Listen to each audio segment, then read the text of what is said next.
Apparently, we're live, I think. Hello, everybody. Welcome to the 100,000 stream. I don't know if anybody's watching this yet because the chat is always a little bit delayed from the from the I don't know what do you even call it, from the stream. Anyhow, I I'm a little nervous. Honestly. Uh, oh, can I pop this window out? Let me see. Pop out chat. Maybe that's what I need to do here. Okay, so it means you can see me. Okay, that's good. Yeah, so basically, I've found a place with internet, decent internet, but the caveat is the power's been going out occasionally. So yeah, if the power goes out, I'm just gonna switch to my phone. Like I'll just tether off my phone, and I should be able to get back on the screen. But if I disappear for a second, it'll just be me switching to the phone. But right now the power is good, and yeah. Um, so cool. Maybe we should start with where everybody's from, because I know it's quite global. People are watching from all over the world. I can see in my analytics. So maybe we should go with that.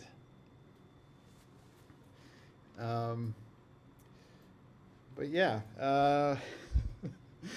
I've got all these questions prepared, and yeah, I'm ready. I'm ready to Surrey, BC, Ontario, Washington State, Toronto. Lots of Canadians. Seattle.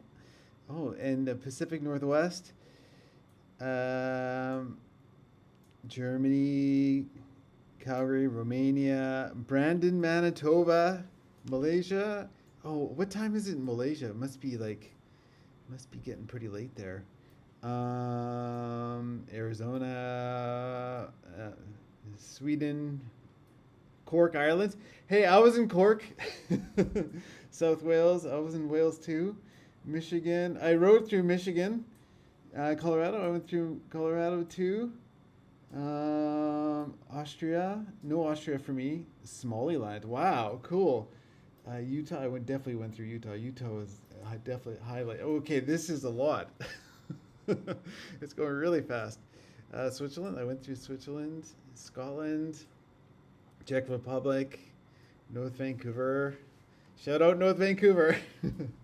Calgary, Alberta, Italy, uh, Western Cape, South Africa. Very cool. USA, Finland. How's my boyfriend James? James, I haven't talked to him in a bit, but I think he must be doing well. Um, Sweden, Vernon, BC. Oh, Vernon's a great place. Cali. Wow. Marrakesh. Wow, cool. Two people from Cork. Amazing. Cumberland, BC. Oh, that's kind of a special place for me, Cumberland. Um, Northwest Florida, Michigan. Wow. Okay, this is kind of crazy. Really all over the world. India. Oh, Rob from, how do you say that? Tetbury in the Cotswolds. Toronto. I had some heat problems in Toronto. Serbia. It's 1 a.m. in Malaysia. Oh, wow. You Malaysians are kicking butt over there. Thanks for staying up. And yeah, cool. Dresden. Saudi Arabia.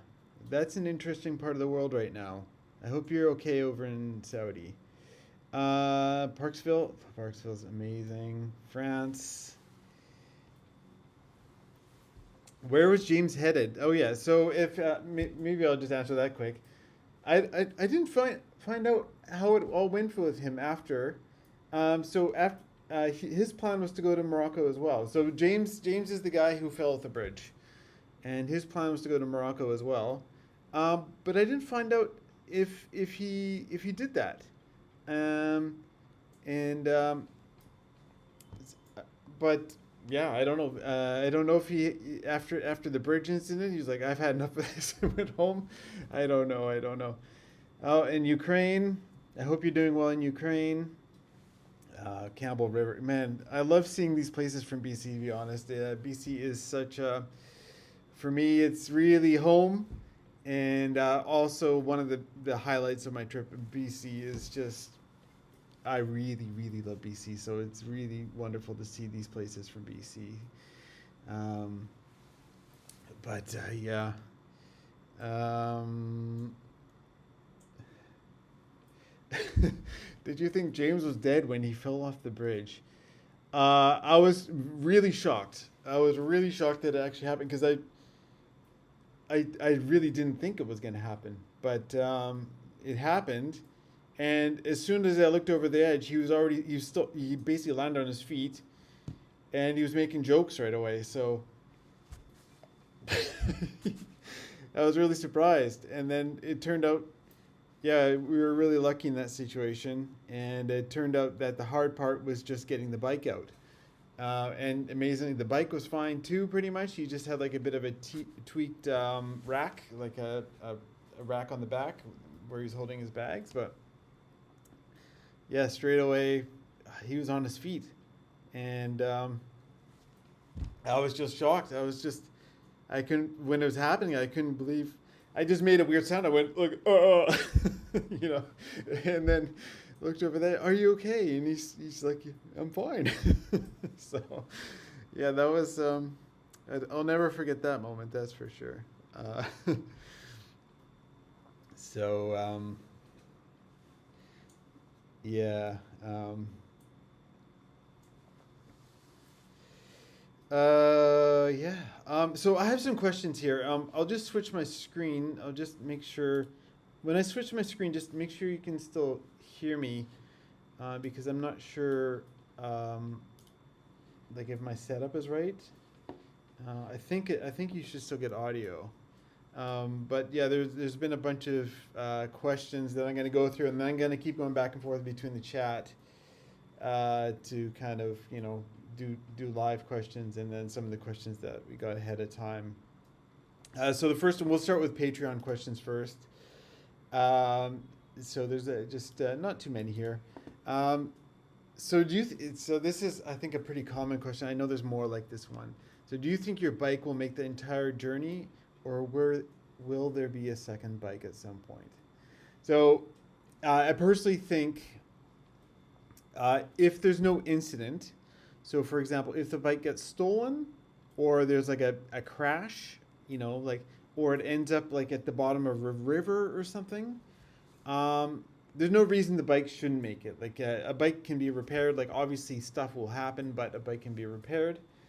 But the biggest risk is, you get into an accident and the bike's destroyed, or it's, disappears into the bottom of a river or something like this, or someone just takes it. And so I think those are the biggest risks. But I think, everything about the bike can be repaired. And so if it can be repaired, then it'll go the whole way, in my opinion. And who knows? Maybe at some point when you replace enough parts on the bike, it becomes a completely new bike, but it can be repaired. So, yeah, that was my kind of thought on that.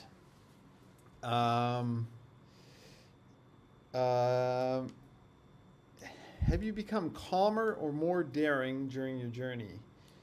I don't know. I think I'm about the same, but I feel like uh, earlier in my journey, I was kind of testing my limits a bit more because I didn't know where they were, and now I know more where they are. But also, I've gotten better as a rider, and the bike's gotten better with upgrades and things like this.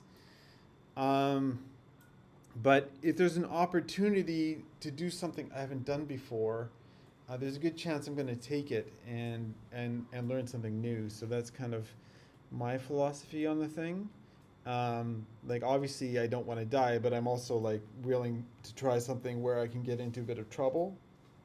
So I'd say it's probably been about the same. Now, if I went back and rode some of the stuff that I was having struggling with, like back in BC at the start of the trip, I'd probably do better now because the bike is better now, and I'm probably a little better now. But after doing the suspension upgrades on the bike is so much better now. It is so much easier to ride. Whereas, and also the biggest change was, remember I had that big case on the back. Well, now I have a lot smaller case, and I've moved some of that weight forward, and the bike just handles so much better. Like you could actually see in old footage, the bike would like as soon as the front end would come up, I would sit down, and this is where people would be like, "You have to stand up." I'm like, "Well, if the bike front end is coming up, I'm not going to keep standing." So, but now the bike's a lot more balanced and a lot better. So, yeah. I just look through the chat here quick. Let's see here.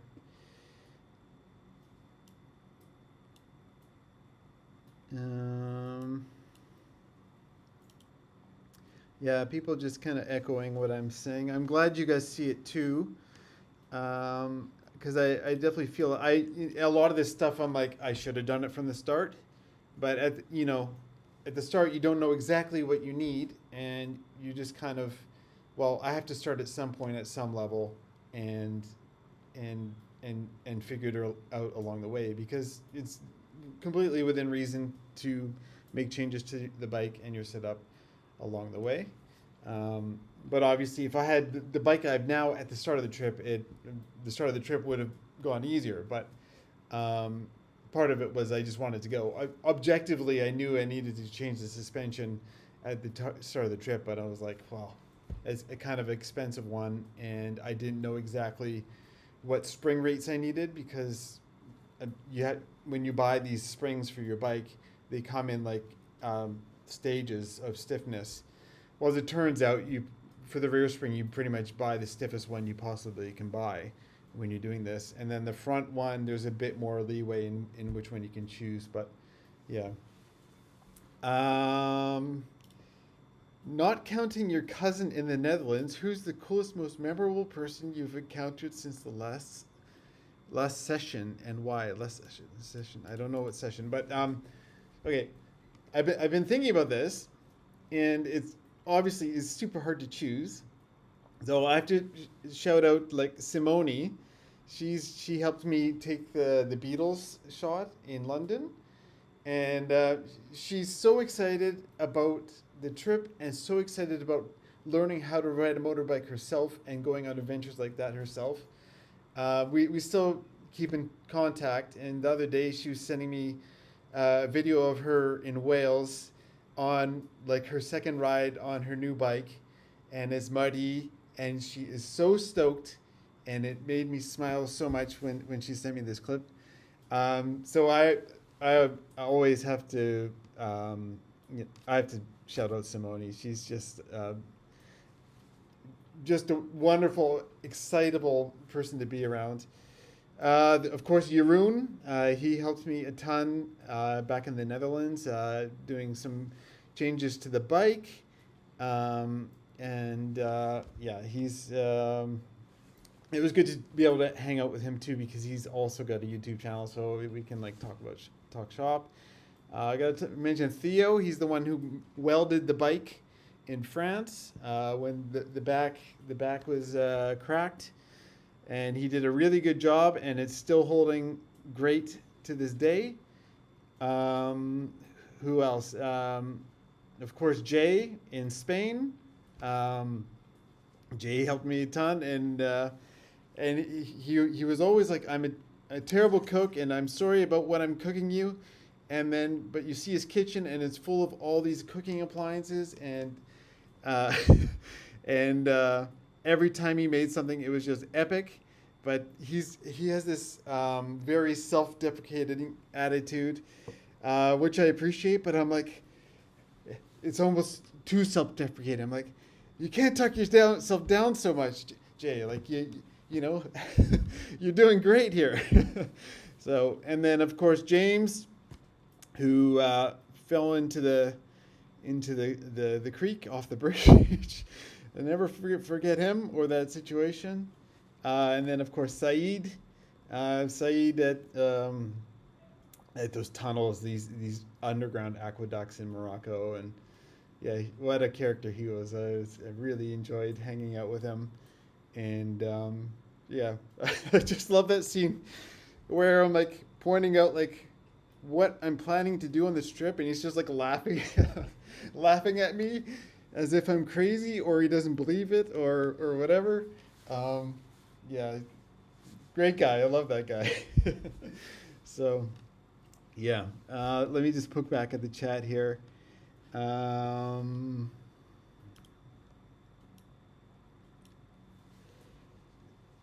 um, did you? Oh, I see. Was something in the comment. Did you know while you were posting videos from Scotland, Itchy Boots was doing a book tour there? I did know that. Yes. Yeah. There was some overlap for sure. Let's see what else is in the chat here.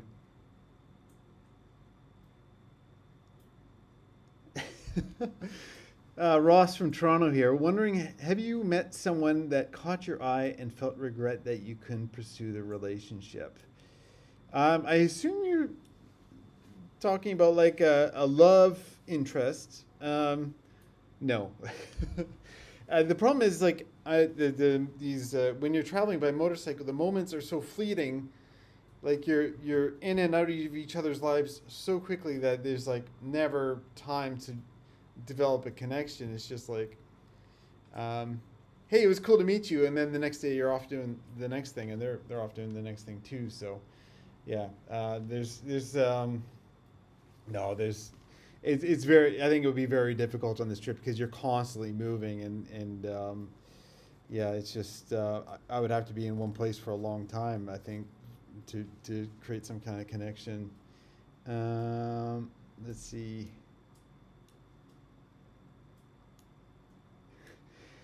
Just looking at this.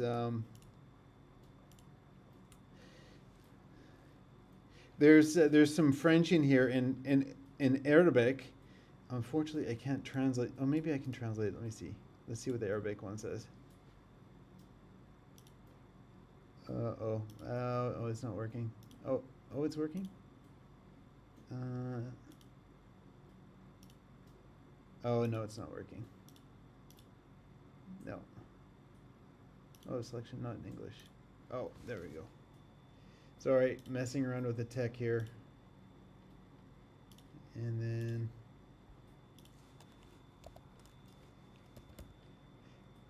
I'm always so curious when there's something in another language, and I'm like, oh, it's still not working. Okay, I give up. But there's one in French. I think they're just saying I'm very. They're saying that I'm a nice guy. I think they say I'm sympathetic. I'm someone who's sympathetic. I believe that's translating to. In Dutch, congratulations on the 100K. Thank you very much. Yeah.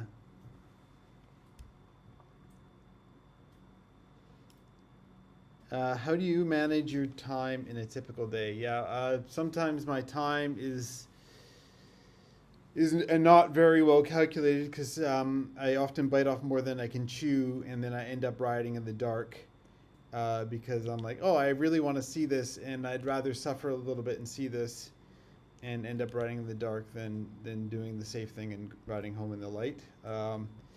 But usually I'd say like 300 or 400 kilometers a day. 500 if it's highway, 600 if it's highway is reasonable. Mix of off-road at 300 kilometers is probably okay, but it's difficult. So, okay, back to these questions. Have you started thinking about what you're going to do after the trip? Maybe you're going to go back to some countries you missed along the way. Um, yeah, I'm still trying to figure out what to do during this trip. Um, yeah, but I have had some thoughts, but I'll keep those private for now, just because I don't really know. It's a long trip, and I've just added on Africa, so we're really a long way from New Zealand at the moment. But yeah. Did you have trouble with locusts in Morocco? No, no trouble with the locusts. Any other extreme wildlife stories from Africa so far? No, there's not really a ton of wildlife in Morocco. I saw a couple foxes, um, and there's camels around. But often, if you see camels, they are in the cities and more of a tourist attraction right now. But I think in the future there will be a lot of camels in the desert. Do you listen to podcasts or music while driving? Anything good? I listen to a lot of music. I used to listen to a lot of podcasts, but now I just stick to the music because podcasts I have to focus more on. Music I can focus on what I'm doing more and what's going on during the day and how to kind of tell a story. Um, long way out, but oh yeah, okay, this is an interesting one. Long way out, but do you have an alternate plans for Iran, Pakistan, Afghanistan? Doesn't seem to be a good place to visit at the moment, which is a bummer because I've heard the people are amazing. Yeah. Here, let me get the map out here. Um, so I kind of prepared this map for this. Basically, Iran is tricky. So basically, I just want to say, like, shout out to the people of Iran. They've been going through the ringer for a long time, and they're still going through the ringer. And it's they're just, they're. I really feel for them. Now, logistically speaking, for my trip, Iran is right in the middle here, and it's really creates a geographical problem if you're wanting to go around the world over land. So you could ship from Dubai to Pakistan, India. You could do that on a boat. It would be nice to go over land. I have a feeling Iran is not going to be in a good place for a while now, since because there's a massive power vacuum, and there's going to be a lot of fighting going on probably in this country for some time now. So the other options are go this way through Armenia. The problem is Azerbaijan, the borders are closed, the land borders are closed, so you can't actually ride a motorcycle into Azerbaijan. And the option, if you could get in, the option would be to take there's a ferry, an occasional ferry, and you'd go over to Kazakhstan. But that's problematic because the borders are closed. Now you could go this way through Russia, but which is not completely out of the ordinary, but it's Russia, and then also then you get into Kazakhstan is completely flat here, and it's a giant desert, but it's pretty flat. Um, so yeah, basically there's realistically you might have to ship from Dubai to Pakistan. I'm not so worried about the Afghanistan Pakistan thing because they have a history of just these little skirmishes all the time, and then they go back to open borders. So this is like what's happening there is not super unusual right now, but what's happening in Iran is exceptional at the moment. So, yeah. Um, that being said, there's like this Dubai to Pakistan option is not bad. Dubai to India option is not bad. But yeah, I prefer to be in the mountains, and if I can, I prefer not to skip the Himalayas. And so if I don't have to, I won't. But Yeah, we'll see. This is a tricky area, and yeah, I have no idea. I have no idea what's gonna happen, and it'll be a little while before I get here. So, but I have a feeling Iran is not going to be in a good place for a while. So yeah. Um, Let me see. Let's look in the chat here. Um, let's see. Any plans to ride the mountain bike again on this trip? Well, we'll see. We'll see. Um, I've done some mountain biking in South Africa before, and it might be a good place to take a little bit of a break and just do some mountain biking there. And the riding is quite good in South Africa, in Stellenbosch. Um, let's see. Okay, back to this. This is from my sister. Do you find yourself narrating yourself off camera because you do it so much on camera? Which country in Africa are you looking forward to most as you research your route? Maybe I don't know about talking about my route in Africa. Well, the one I'm most curious about, honestly, is the Congo, the DRC.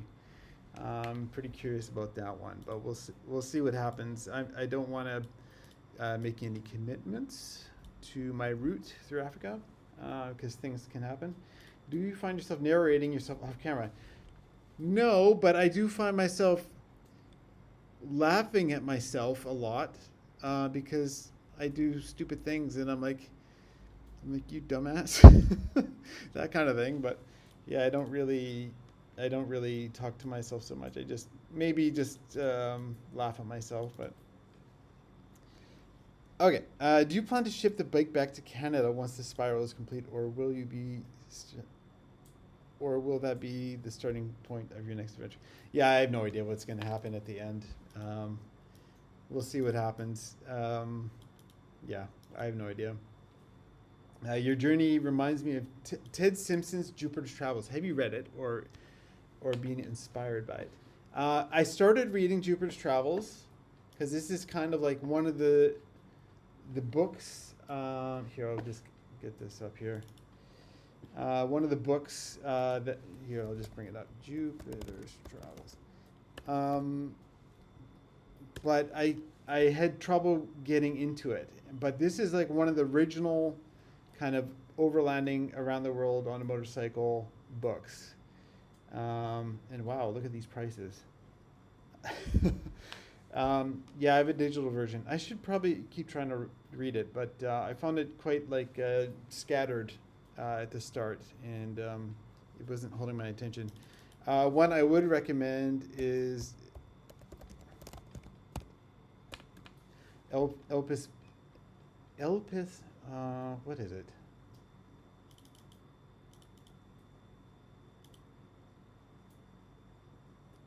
How come it's not coming up?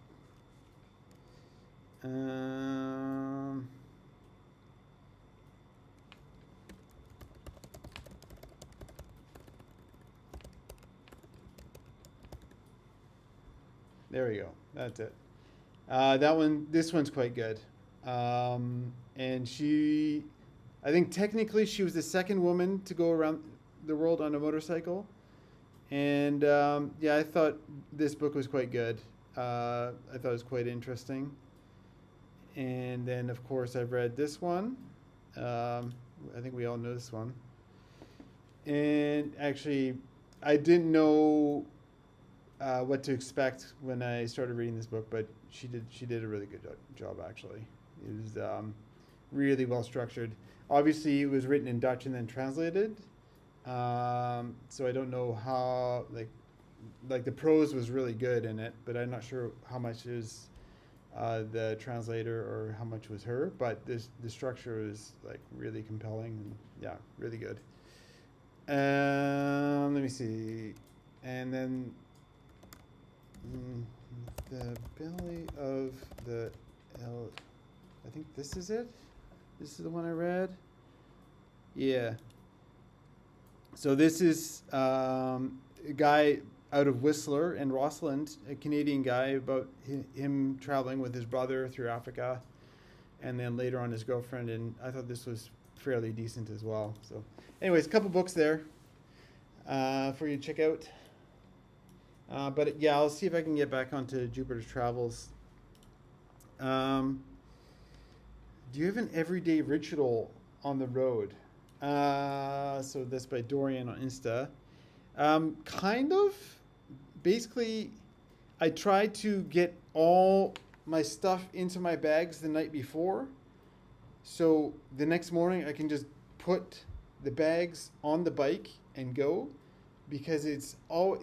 This is the thing I learned about motorcycles. They are, I call them adventure machines, but they're also the ultimate faff machine. Like they just, everything about them is faff. So if you don't have, especially when you're doing it with all these bags, if you don't have them all packed up the night before, then you spend like an hour getting it all together in the morning when you're trying to leave.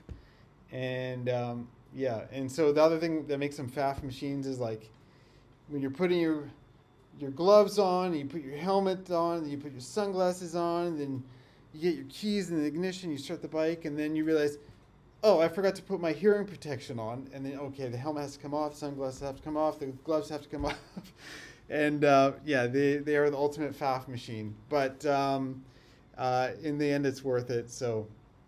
But yeah, the everyday ritual, it probably starts with before and after the ride, and then maybe before the ride the night before, I'm looking at my route, where I'm planning to go and what I'm going to do. And then in the evening, my ritual is dumping all the footage to the computer and all that stuff.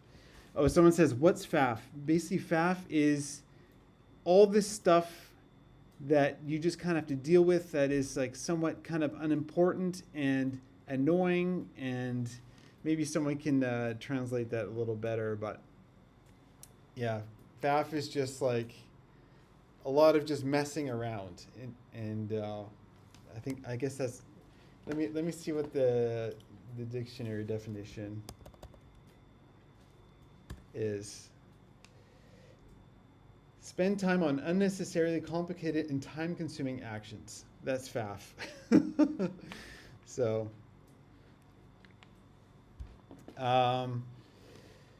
yeah. Let's see. Okay. When you, okay, so this is an interesting one. When you edit your video in Final Cut Pro, do you edit in multicam, switching, or regular timeline? Okay. So I'm going to show you a little bit the edit here. So this is a timeline. So you guys have just watched this video, I believe. So this is the video where I'm like looking for gas, and so here I'll just double click into one of these scenes. So this is just like a little scene where, what am I doing? I'm riding to the bank. Maybe I'll just go to the bank scene actually. Oh. So this is the bank scene, and basically he's asking if I'm using multicam. So basically this is all the footage. Let me just scale this down a bit. All this footage sunk up in a multicam. So if you look, let's do this one. So this is my forward-facing angle. Oh, let's do this one maybe. This is my forward-facing angle. And then I go into that shop, and this is the reverse angle, so going from the bars, and then this angle is the 360 camera. So basically that's the angle from the 360 camera, and then you can see it's running a bit slow right now. And then I'll go back to the edit here. Okay, so this is back to the granary. And so I have a bunch of cameras. Maybe we'll go back to this. Let me go.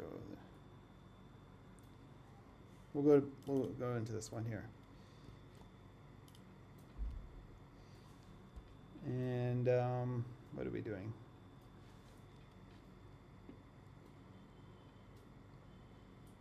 Okay. so I'm talking to this guy, asking him where the gas is, or the essence. And if I bring this up, you can see the different camera angles. So if I press 1, I switch to my helmet cam. If I press 2, I switch to my bars. If I press 3, I switch to the 360 cam. And then with the 360 cam, I can just like change the angle, look around, and look up.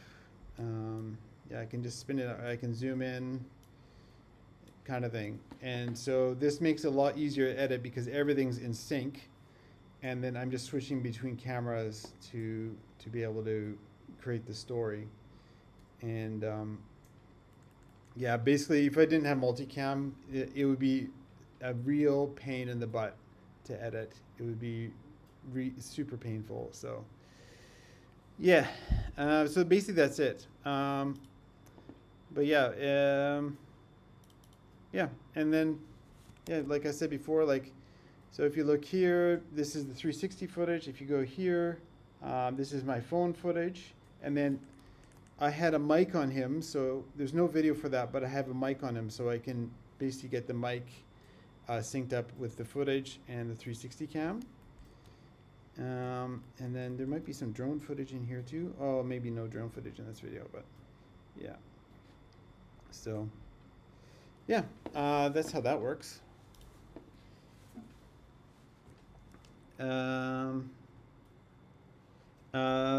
Biking with Emily says, how do you get your audio when you're riding? So I have audio from 3 sources or more. So I just showed you like all those clips. So all those clips, here we'll go back. All these clips have audio on them. So my helmet cam has a microphone in it.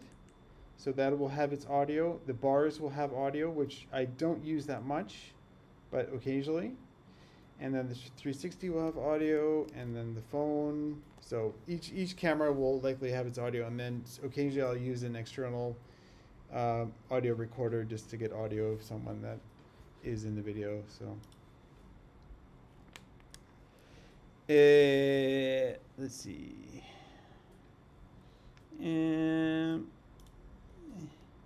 Let's see. Do you have sponsors? No sponsors. And so I think a lot of you have watched from my previous channel. I had a mountain biking channel, and on that channel I did start with some sponsors, but I always disliked it so much because I always felt so obligated to these people, but there's never any like expectations or guidelines, so you always feel like you have to like over I don't know, over commit, and I always felt like if you're taking on sponsors, you're kind of becoming less authentic because you have these obligations to people that are paying you money. So yeah, I don't think I'll ever take on a sponsor unless it's like a really good fit. So like if they're really like kind of on the same wavelength as me. But yeah, I've reached out for like stuff like I don't want any obligations. I'll run your bags or something, or your product in my video, but there's no obligation for me to talk about it, and they'll just be in the videos. Yeah, people, I think these companies, they want more than that. So let's see, how do you keep on the footage? Let me see. Well, I've talked about this in the past. Let me see.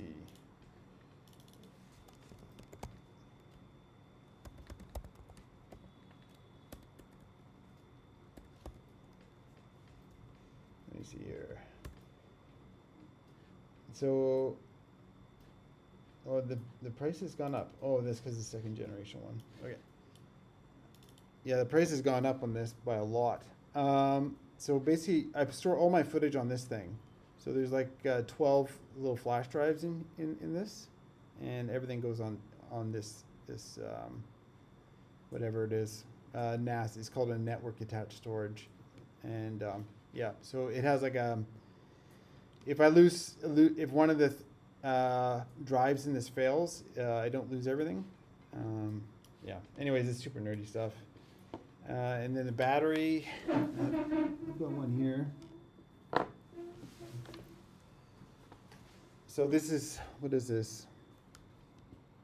Oh no, it's just a battery. So this keeps the cameras running pretty much all day. And I just covered up these holes here because I don't want rain or mud going in. But yeah, it just keeps the GoPros charged. Yeah. What tablet is mounted on your bike? Let me see. This question comes up a lot. The tablet. Let me see.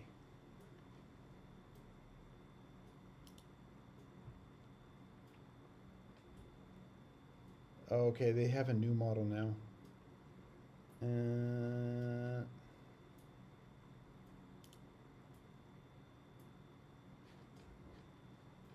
One sec.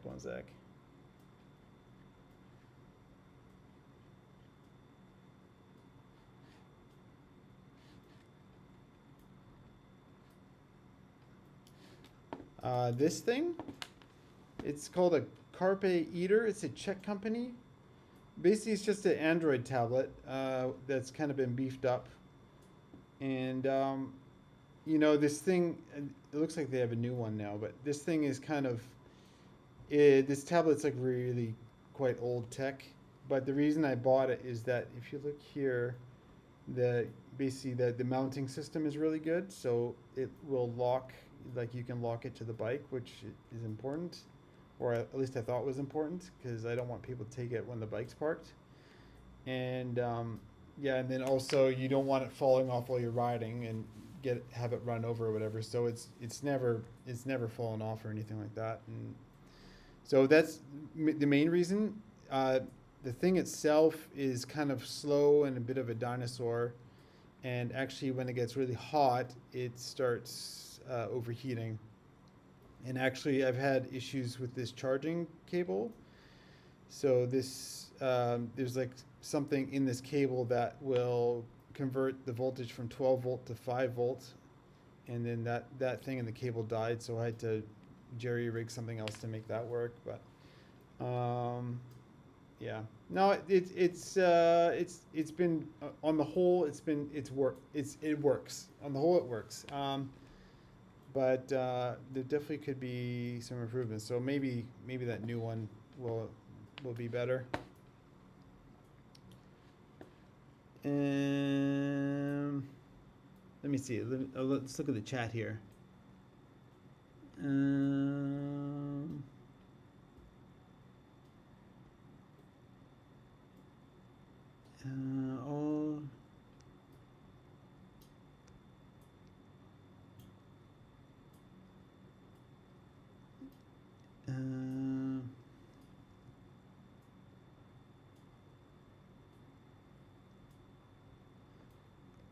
Does the Kawasaki perform well at highway speed? I don't know about well. It performs fine, but I think I have no experience with other motorcycles. I rode a KLR 650 in Alaska for a brief moment when I had the fork seals done on my bike, and I thought both bikes were basically the same on the highway. If not, mine was probably a little better. But I'm riding my bike with knobby tires. It's a single cylinder. It vibrates. So yeah, in North America and Europe, like some of these highways are quite fast, especially in the States, like 80 miles an hour. Like I just can't go that fast. But in Morocco and what's coming up in Africa, the speeds are going to be a lot lower, and they don't really have highways like we have in North America. So maybe by the time we get to the Middle East, we'll get some big highways again. But pretty much all of Africa is not going to be highway speeds at all. So um, let's see what else is in the chat here. Oh yeah, what mapping system? So I use a couple. One sec. Um, so of course, let me see. I'll put this here. So these guys, you'll see these guys on my device more in like the UK and Europe, and when I have an internet connection. So these are the guys that are doing the map with me, Stegra. And then let me see what else.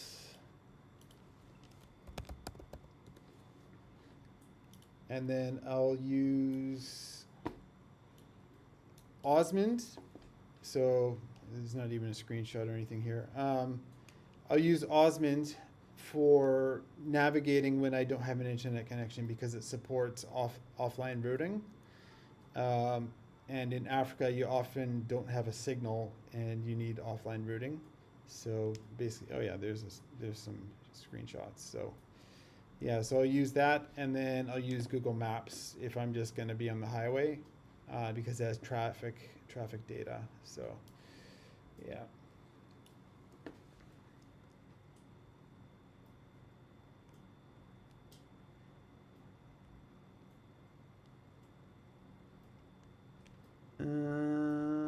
Let's see.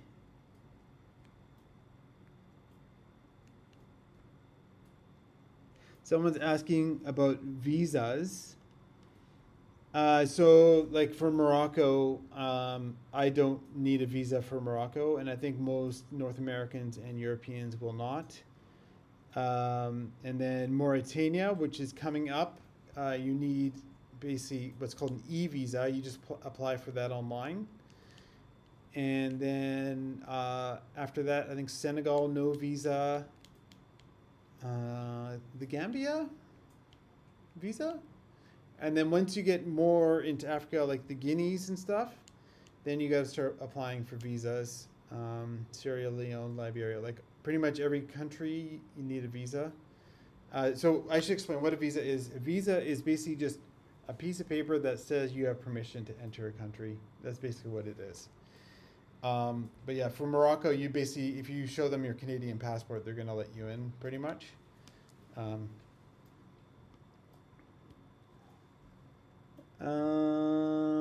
Let's see.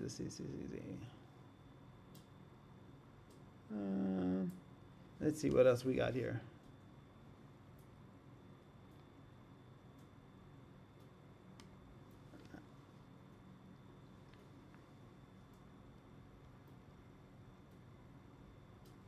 Okay, let's go back to the chat. Any plans to ever bring the mountain bike side of things back? So for those who don't know, I had a mountain bike channel called BCPOV before I did this. And I definitely will be mountain biking, but I won't be making mountain bike videos unless it somehow ties into this trip.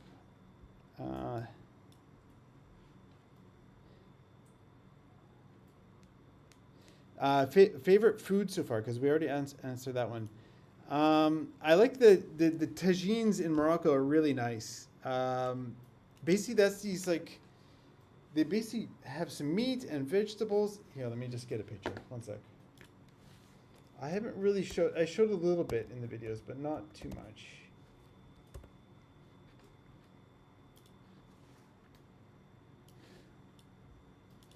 So basically, it's just like this mix. Here, let me see.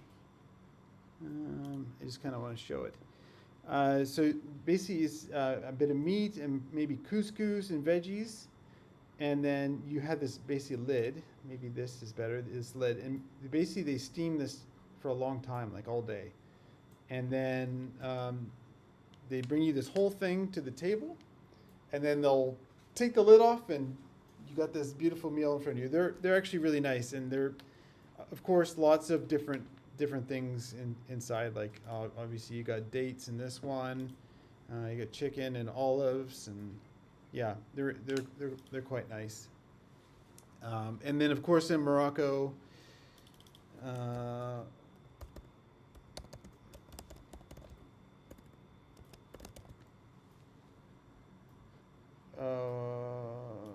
oh yeah, these. I love these breads in Morocco. They're so good, and they're everywhere, and they're super cheap. They're like a penny each. They're so cheap. So yeah.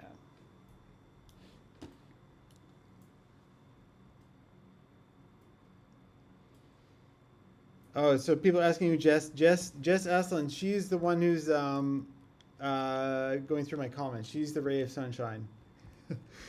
But she's asking people to stop sharing the location, but or asking about location.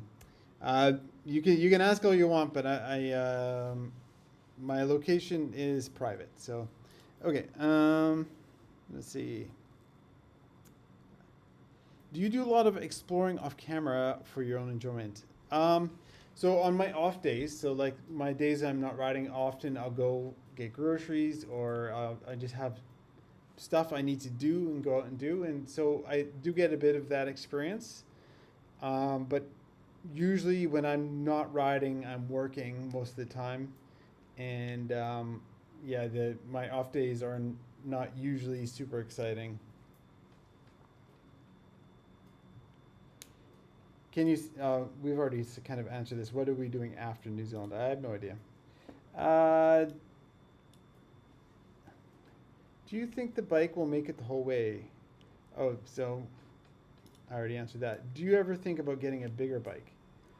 So, um, I don't think I would get much of a bigger bike, but I do occasionally wish I had more power. But I don't want to. So the problem is when you add more power, you have to add more cooling, and that adds more weight, and then of course more power often means more cylinders. So the bike tends to grow and get heavier when you add more power. Now my bike is like a little tractor, like it's just really simple, a really simple machine. It doesn't make a ton of power. Like if you bought a KTM at the similar size, like a KTM, what, a 300 EXE, that would be a fair bit more power. But then, is it going to be reliable? I don't know. I've heard a lot about these KTM cheese cams. Maybe some of you know about these cheese cams. So, yeah, KTM has had some issues in terms of reliability. But yeah, who knows? But yeah, I really prefer a smaller bike because I like riding off road and I like riding not just gravel off road. I like riding like more difficult off roads. So which could be single track or big ruts or steps or whatever. So yeah. How do you find the places you want to visit? The internet. I just do a lot of research, and also like sometimes on Instagram or Facebook, it just shows me something. I'm like, hey, that's pretty cool, and then I'll just pin it on my map, and then on my map, I just basically, if I happen to be in that area coming up, then and I want to go there, then I'll just make my route go there. So let's see. Oh, how do you remain so calm when things go wrong? I remember you getting a flat. Oh, I don't know if I get a flat in Utah. Um, yeah, for me, like, yeah, if you get a flat or there's an issue, that it's not ever really a life or death situation. So I'm just like, okay, well, I know what to do to fix this. I just have to do it, and so that's how I think, I guess. But yeah, I don't know. I don't know. Just do it, I guess. And panicking and stuff is not going to help anything. So just I don't know. Maybe that's just how I am. But yeah. Lots of people wanting to know. Okay, in the chat, tell me what exactly you want to know about the equipment I'm using, because that's a very broad question. Um, let's see.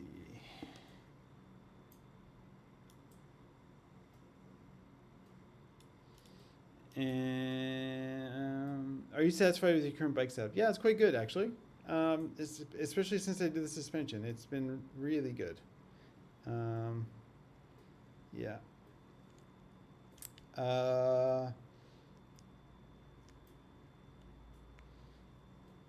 The camera setup is just GoPros. I don't know. I can show you one little thing.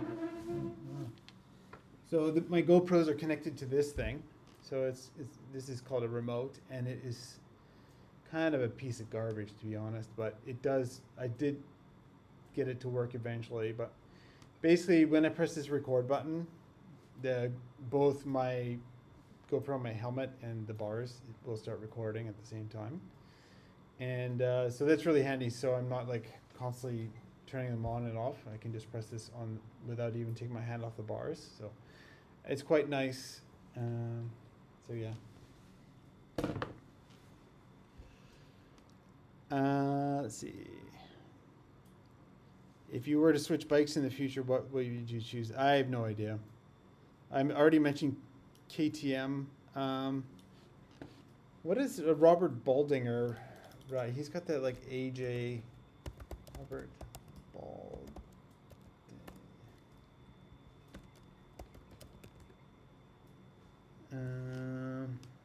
He's got a Tenere and AJP, which is a pretty niche brand, but that AJP seems pretty cool. Let me see. Yeah, he's got it on his website. He's got a whole website. What a pro. Oh, he's got a video about it, but he doesn't really show. But yeah, this is it's like a really off-road dual sport bike, and this is like totally up my alley, this kind of thing. But it's kind of a small brand, and so I'd be worried about parts and possibly reliability. Yeah.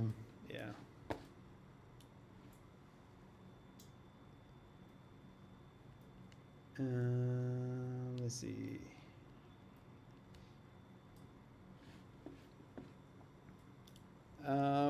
And so some comments from Jess, or questions from Jess. She spent some time writing some questions. Were there any moments on this trip when things felt really difficult, and what pulled you through? I can't think of any moments like this. I've never really had a major thing. I don't know. Maybe near the start, I was like, you remember Mud Lakes, that video where I'm like trying to go up this like rutted gravel path, and I had to turn around. That was kind of hard, but I was never really like super stressed about it. Like I was just like kind of out of breath and like, okay, now I have to turn around. And when you have to turn around, that's fine. You just turn around. So, and then, yeah, when James fell into the creek, well, I would have been, if he had been hurt, I would have been a lot more stressed out for sure. But he was fine. And I knew with the bike, like it was just going to take time to get out of the creek, and we got it out. So, has long-term solo travel changed your perception of home? Yeah, well, it already changed before this trip, because before this trip I had lived in a van and traveled and mountain biked in that van for like 6 years. And so home was always changing for me. So yeah, I'm never really, I guess I'm nomadic. So home is where I am, I guess. But yeah, when everybody's talking about like from BC, or like, hey, I'm from Campbell River, or Port Alberni, or all this stuff, and I'm like, oh yeah, those are all really nice places in Vernon, BC. So yeah, I'm definitely nostalgic when I hear those names for sure. I really love BC. So What fears? I didn't have any fears, I don't think. Um, what terrain has surprised you the most so far? Well, I don't know if it surprised me, but because I knew it was gonna be hard. But sand is hard, man. Sand is really hard. So yeah, sand is really hard. Let me just see here. Um, Sand is really hard, but I'm getting better at it. I'm getting better at it. It's a slow process, and I need time, but yeah. Home is where your boots hit the dirt. That's great. I like that. Yeah. Um, let's see here.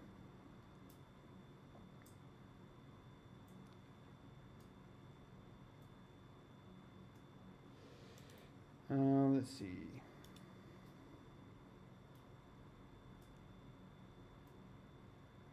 What cultural difference did you notice the most in any country that you've been to so far? Um,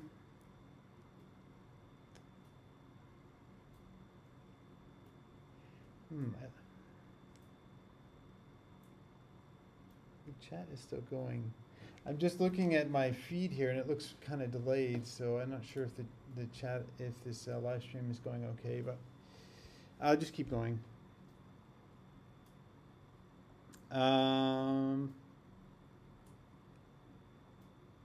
Cultural difference. I don't know. I think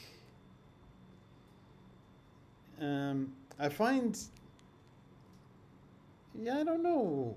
I think just generally, so especially in Europe, people keep to themselves a lot more, and they're less likely to just come up to you and start talking to you. Whereas in Morocco, people are definitely curious about you, and they're going to come up to you and talk to you.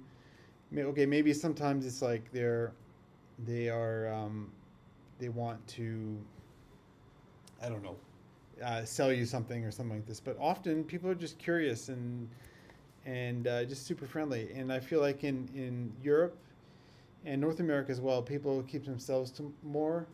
I would say Americans are are more outgoing than Europeans, but they will keep themselves. But um, Americans are definitely more outgoing and chatty. Canadians are a little bit more reserved, but not as much as Europeans. And yeah, so I'd say maybe that's the biggest thing so far. But in Africa, like it's like night and day. Like nobody's afraid. Like it's just part of the culture. Like you just chat, you talk to each other, and yeah.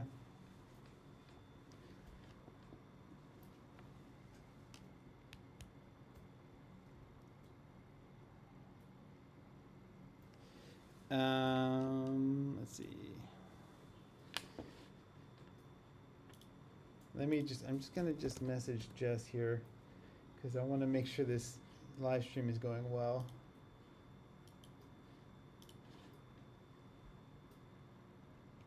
Oh, she's been sending me all these questions out of the chat.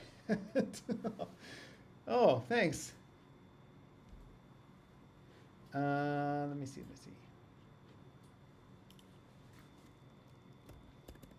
I'm just gonna ask her if the stream is smooth. Is the stream smooth? Okay, she's found so many questions out of the chat here. Okay, one sec.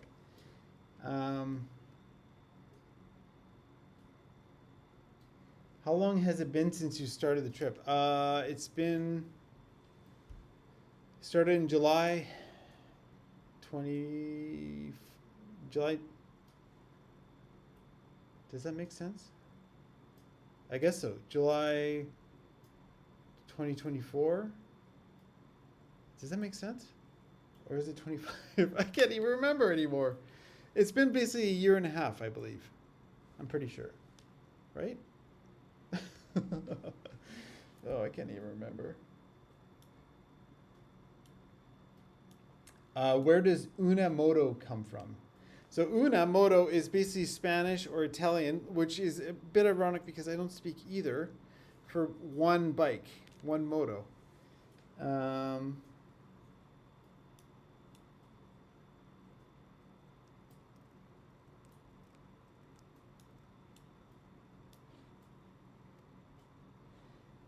Okay, she says the stream is smooth. Okay, she's got all these questions that she's been sneaking over to me, and now I've just noticed. Okay.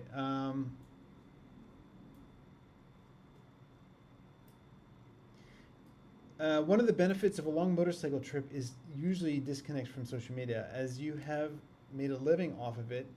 With the need to be connected, do you find a bit of stress? Um, I'm actually a lot less connected to it than you might think. Um, I barely look at Instagram. Like I don't death scroll Instagram. I just go to Instagram to look at the comments on my stuff. I find it, yeah, I just don't have time. I don't use TikTok at all. Um, the platform I use the most is YouTube by far, and I use YouTube as a way to just kind of this is my entertainment. This is my TV, pretty much. I don't watch. I do watch shorts, but I don't really watch shorts, if you know what I mean. I don't spend a lot of time watching shorts. So. Would you be adding any new routes to the big? Yeah, it's possible. Like the original plan was, like obviously Africa was added. The original plan was just to go from Europe to the Middle East, and well, that would have been interesting if I was there, there right now, that's for sure. But yeah, Asia is a big place, and I have not decided exactly where I'm going through Asia yet. Um, Have you ever thought to contact Kawasaki to see if they want to sponsor you? I think Kawasaki probably doesn't know who I am, and they probably don't care. And Kawasaki is a massive brand, and yeah, I think you got to be really big for them to care, I think. And then the other thing with like YouTubers is like we're all so independent, and we just don't want to like, you know, do what these sponsors want us to do. We just want to do our thing, and how often these sponsors don't trust us to do our thing in a reasonable way, like because I think they'd probably view us as a bit of a risk, like we could do something that doesn't align with their brand profile, or all this kind of stuff. So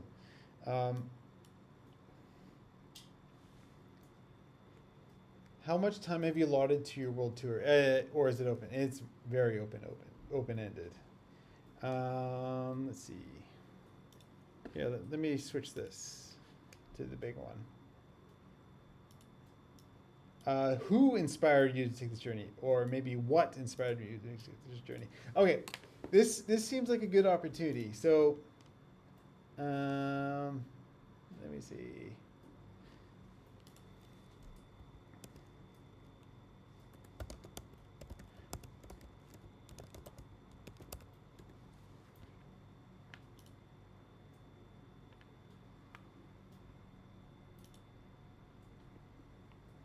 Let me see here.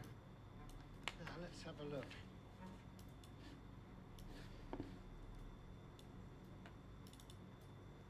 So I'm sure some of you have seen this guy. This is Michael Palin. So I really enjoyed watching his documentaries. Oh, it's not playing back very good. But Michael Palin's documentaries I always really enjoyed. Oh yeah, there he is. Let me see. There's another show. I've always loved travel shows, so that's maybe where it started. There was another one that I watched. I think it was maybe something called something else in the UK. Oh, Ian Wright. And basically, there's this show called Pilot Guides, and I always really enjoyed watching the show, especially this host. He was so good, Ian Wright. He's just fantastic. And then, of course, maybe Long Way Round. These two guys, they were probably one of the first guys to, clue me into motorcycle travel around the world.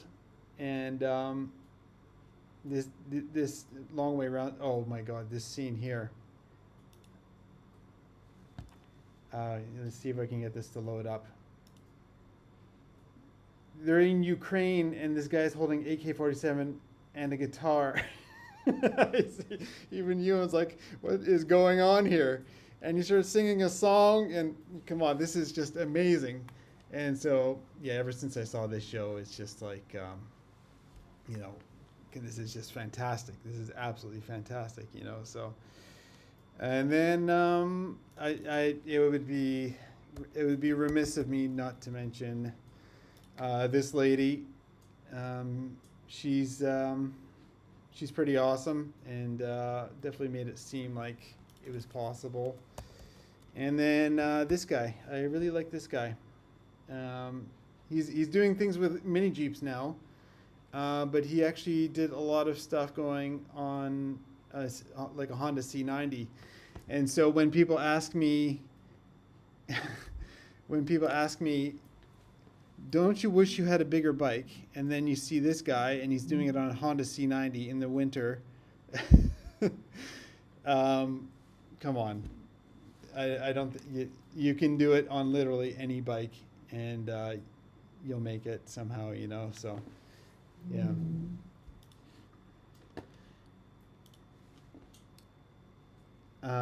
Let's see. Have you ever considered a documentary or cinema career? Yeah, I've considered this kind of thing, but YouTube is so great because you can just do what you want, and you can make what you want, and nobody is there to cause problems. Nobody's there to say no. You just do it. So, yeah.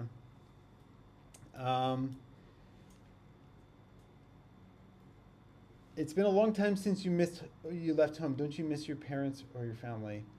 I'm staying in contact. Like my sister and I, we talk a lot. I just was talking to my dad the other day. Jess, who's in the chat here, we talk a lot. And sometimes we play video games together. And yeah, I don't know. I'm so busy that I don't really get lonely. On long rides where you hardly see anybody, how do you deal with isolation and loneliness? Yeah, like I said, I don't really get lonely. The only time I feel like kind of trodden on or just tired or whatever is when I'm tired and hungry, and at the end of the day, and maybe something's gone not quite right, and I'm just like, oh my god, you know, and you just feel a little bit trodden on them. But then you have some dinner, and then maybe the next day or the day after you go for another ride, and you're all good again. And I don't know, for me, it's such an adventure that I'm just having fun every day. Okay, some days I'm just, you know, things are hard, and you're just like, okay, but then you have a good night rest, and I don't know, and often, like, I can find, like, I love eating milk and cereal, and pretty much every city I can find, like, milk and cereal, and that just, I don't know, just, it's a bit of home, because sometimes you just want to eat something familiar, you know, and often, yeah, you can find milk and cereal. So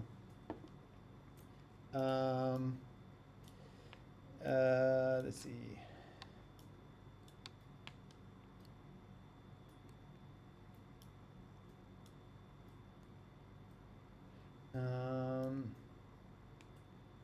What's the worst food you've had on your trip?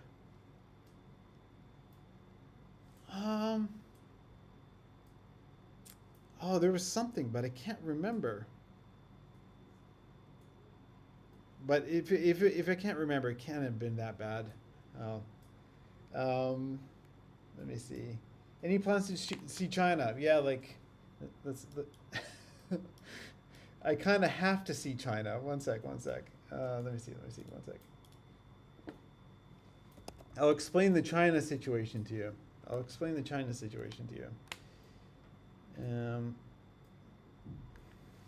One sec.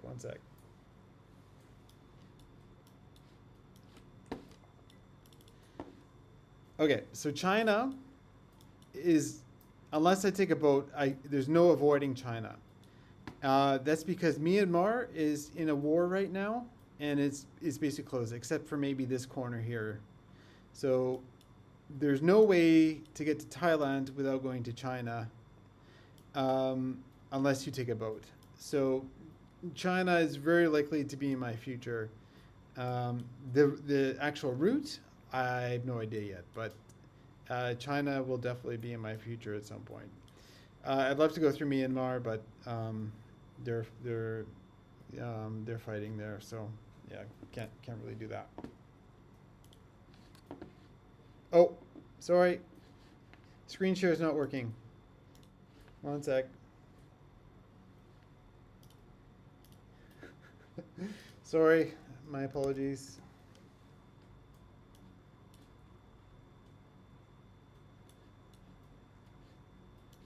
Okay. Yeah. Okay. So China. So Myanmar here. There, it's basically war, and so the only way to get to Laos and Thailand is to go through China. So I don't know what the route would be, but yeah, China is mandatory, or you take a boat, India or something like this, Bangladesh, to Thailand down here, maybe Malaysia, something like that. So. But and the other thing with China is you need to go with a guide. I think you need to go with a guide. I'm not totally sure on that. But yeah. But China will definitely be interesting, especially in the mountains. I think, like the Tibetan Plateau and stuff, could be pretty cool. Okay. Let me see. What else we got here?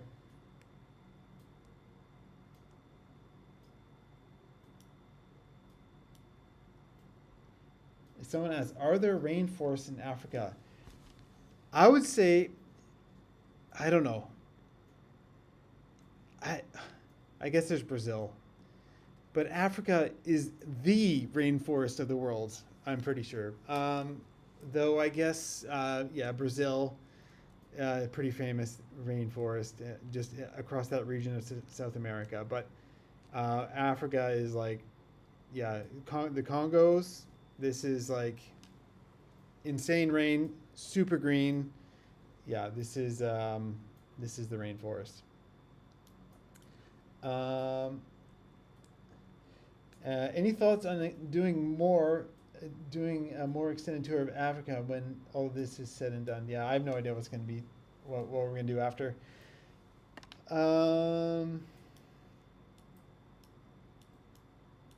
This is an interesting question. What has been your favorite place you have visited so far on this trip? Okay. Well, broadly speaking, Morocco, because it's just so different, exciting than North America. So just broadly speaking, Morocco. Okay, so with that being said, Utah is exceptional. Utah is so awesome, and they're fully embraced the off-road thing as well. There, you can ride your motorcycle all over the place there. They have these beautiful canyons. It is fantastic. Colorado is beautiful. For me, I've already mentioned, real highlight is British Columbia. It is, honestly, I've been to a lot of places in the world, and for me, it's hard to imagine myself, if I were to retire and live somewhere, it's hard to imagine myself living anywhere other than British Columbia. I love BC. So, and the Yukon, I really, really adore the Yukon. Alaska is cool, but it rains a lot in Alaska. But I have to say, this road to Prudhoe Bay, especially Coldfoot to Prudhoe Bay, is just like amazing. So, but yeah, if you follow the Rockies pretty much all the way through North America, you're gonna have a good time. And yeah. Yeah. Oh, so I think I already explained the carnet. So someone is asking about, did you get a carnet for the bike? So I explained the carnet in one of the videos for sure. So a carnet de passage, it is basically a passport for your bike. I'll just explain what it is. And maybe I won't show it to you here because it's got personal information on it, but it's this yellow thing. maybe I can just bring up a picture. Carnet de passage. Carnet de passage.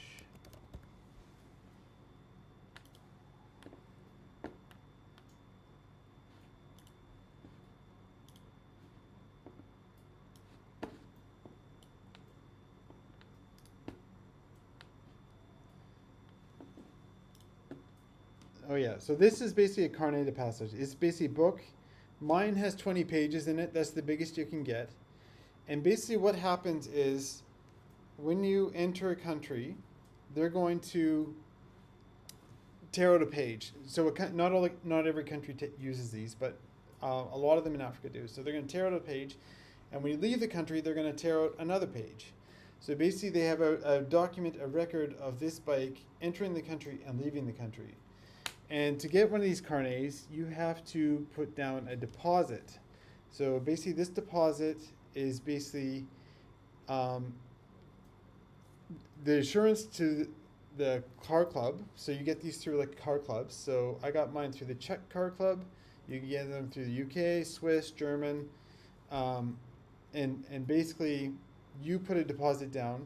If you don't give them back a completed carnet, i.e. you didn't take your bike out of a country, then they're going to take either a portion of your deposit or all your deposit. So that's basically how they're ensuring that you take a bike or any vehicle out of a country. Now there's also carnets for like mechanical equipment, like things that they use in factories. This is like a whole nother thing, but this type of carnet is for vehicles. And so, yeah, basically I went through the Czech club. Normally Canadians would have to go through the American club, so it would be called boomerang carnets. But it maybe doesn't matter anymore, but they don't, since the Americans, well, this is exactly what right now, Americans and the Iranians are not friends. And so if you get an American carnet, then you can't go into Iran. And so I really wanted to avoid that. And also the American one's kind of expensive. So I got permission from the American club, Boomerang Carnets, to get a carnet from the Czech club in Czechoslovakia, which was a lot cheaper. And so, yeah, I have this carnet. It's a passport for the bike. So when I start entering countries that require the carnet or have the option to use the carnet, I will start using it. And yeah, it's basically what it is. So yeah, but yeah, and I checked, the Swiss club would do it for me, but they wanted a massive deposit, like 3 times the value of my motorcycle, and same thing with the club in the UK. So it was basically just not really feasible. But luckily the Czech club would do it for me. And yeah, let's see. I have all these questions here.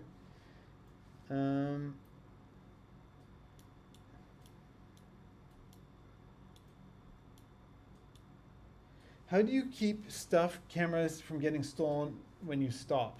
That's a good question. I think generally when there's people walking around, and especially at borders, nobody's going to do anything to steal your stuff.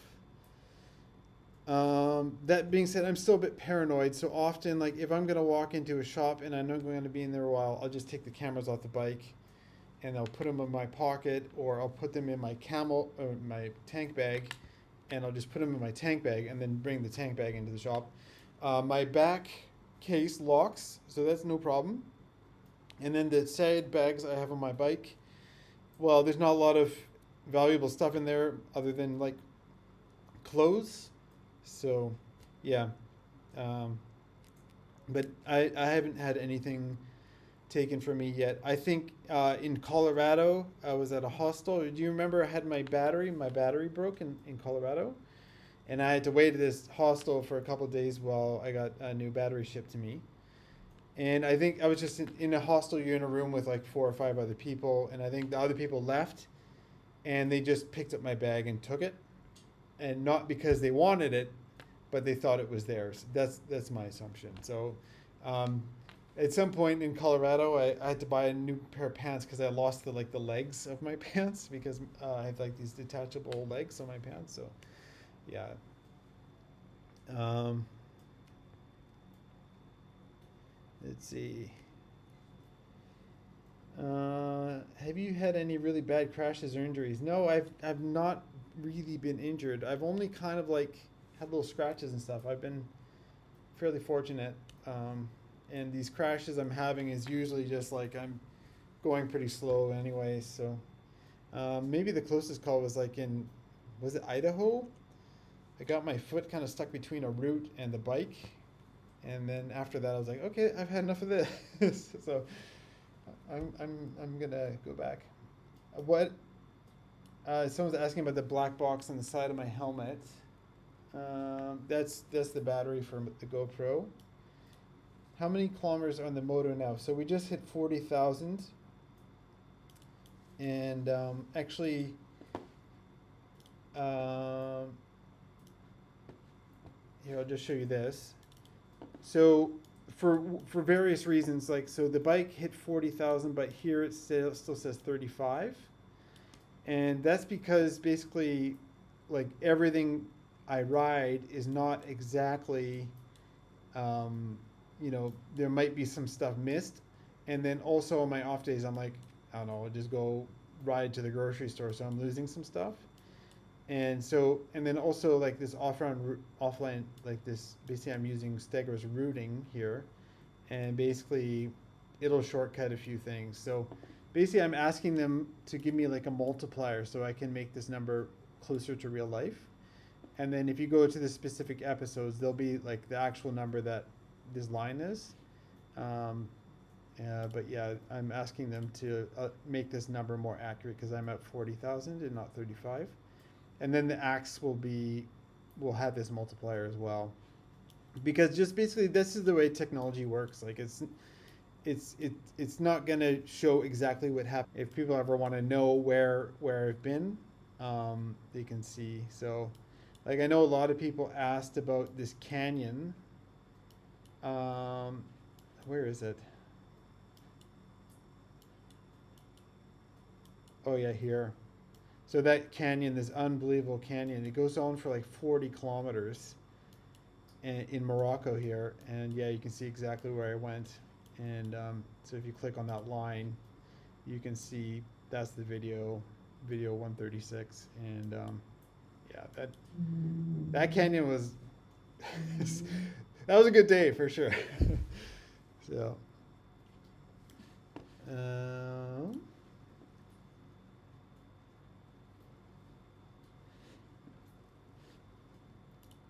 let's see here.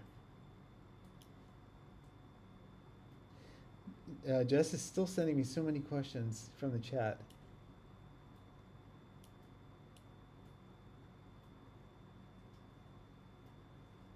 Do you run a charging system off the bike? Yeah, I have like oh, I can't show you right now. But yeah, it's well, maybe can I show you? It's maybe hard, but I have like this. It's called a Givy, and it's like this little USB charger that plugs into the 12 volt on the bike, and I can charge stuff as I ride. Do you sometimes wish? Let's see. Generally, how long does it take you to edit a video? So the video editing is interesting. So actually, I have an editor, and he does like the rough stuff, rough cuts. So he basically takes out all the boring stuff. He might put in a couple music tracks, and then he hands off to me, and then I make it like the Moto video. So basically, I'll time the cuts with the music. I'll make it. I don't know. Basically, I do the Eric pass on it, and so yeah, it's a good step. So I think he spends like a day or a day and a bit just getting rid of all the boring stuff because like there's a lot of footage, and then he hands off something to me that I can work with and just like turn into something that hopefully you enjoy. And so when I do it, it's hopefully it takes a day for me to make a video from from what he gives me. And then it's usually like maybe another half day messing around. So I have one of my friends, Luke. He's my thumbnail guy, and then there's all this other stuff. So I have to do like the subtitles. So I'm doing a lot of subtitle work now because so much of it's in French, and so I have to translate a lot of stuff into English.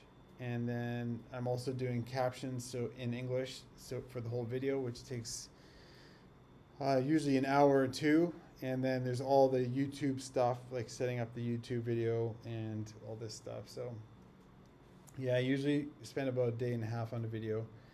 And yeah, so the idea is that hopefully I can ride at least 2 days a week or more, and then the rest of the week I'm working. So yeah. How many of you are you here? Okay, so we're at 350. How much longer should we go? Maybe you guys can tell me in the chat, because I don't know if I'm getting boring yet. Tell me if you're getting boring. If I'm getting boring. Let me see. Let's see.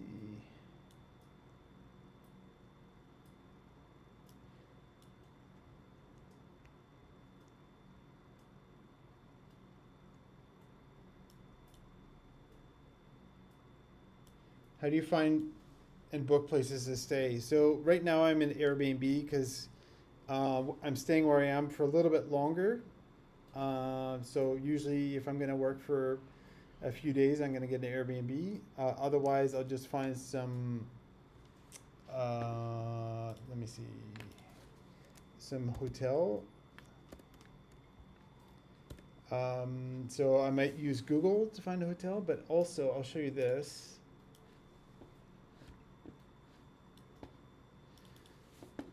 So this site is called iOverlander.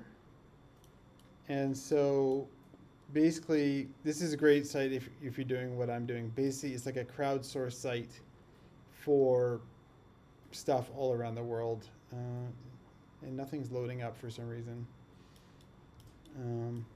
But it's called iOverlander, and so you can find hotels, and you can find like often they'll have details in there, like if they have a safe place to park the bike, kind of thing. So yeah, iOverlander I recommend it, and there's an app for it as well. So yeah, so Chef Shuan, I don't know why nothing's coming up on this map, but anyways.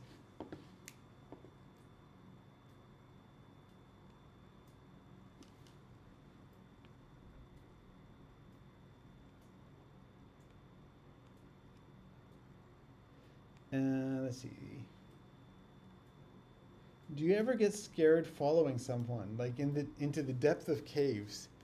No, like for example, that mine. Remember the mine in where was it? Near Midelt. So I followed this guy into the mine, and no, it was good. I knew these guys are going in and out every day, so I'm like, well, I'll be fine, you know. But they didn't no helmet. Like I hit my helmet as I was, or hit my head as I was entering the mine, and actually I drew a little blood when that happened. But yeah, it was just, I don't know. These guys do it every day, so what am I complaining about, right? So yeah, it doesn't really make me nervous.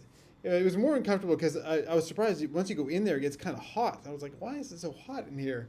But yeah.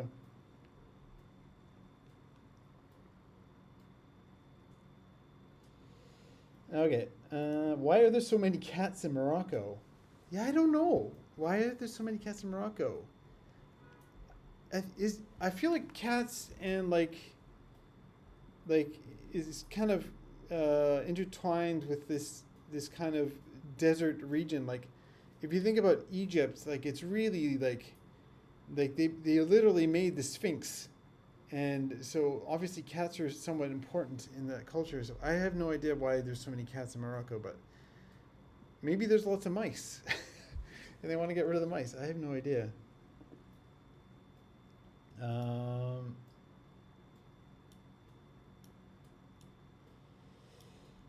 What laptop do you? I have an older M1 MacBook. Um, international driving. What documents do you need? You just need international driver's license. I don't even know if I need it. In Europe, you don't need it. In Morocco, you don't need an international driver's license. I've never been asked for it, but I have one. Basically, an international driver's license, or it's a permit, is essentially just a translation of your existing license. It's not a license, it's a translation of your license. That's what it is. I've never been asked for it.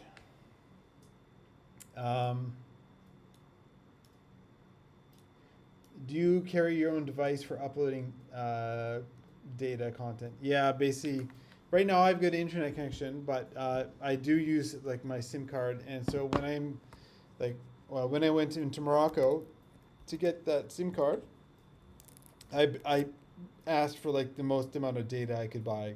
I think I bought 100 gigs, something like that, and I've used a lot of it. So.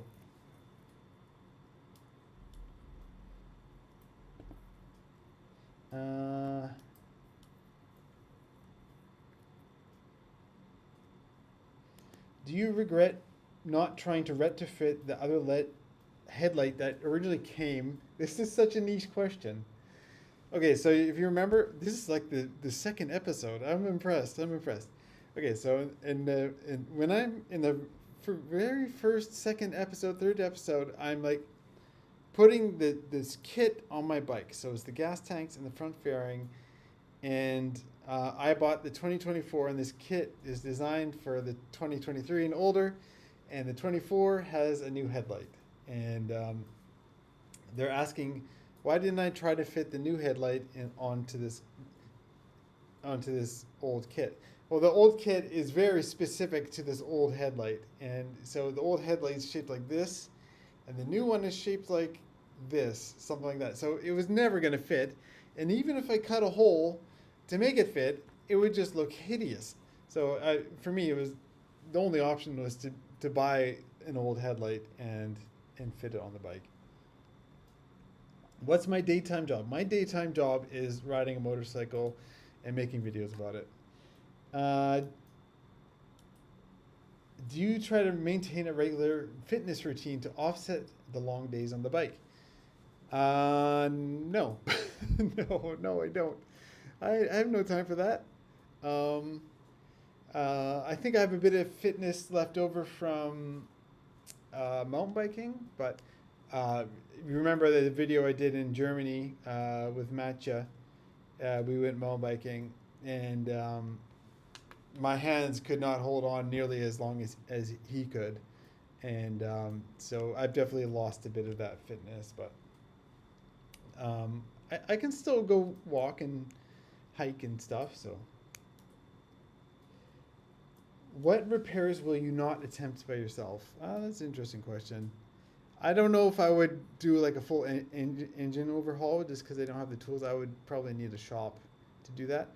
Another big one would be like the shock. If I had to service the rear shock, and because it requires like a pressurized nitrogen to go in there, and you need special tools for that, and it's just not possible.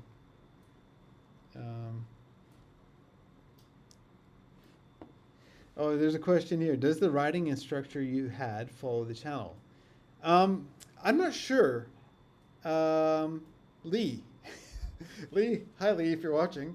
I messaged him a couple times on Instagram, just because I was like sharing like one of his posts or whatever, because I like him, and he kind of mentioned that they're following along, but I have no idea. I haven't really talked to him, so.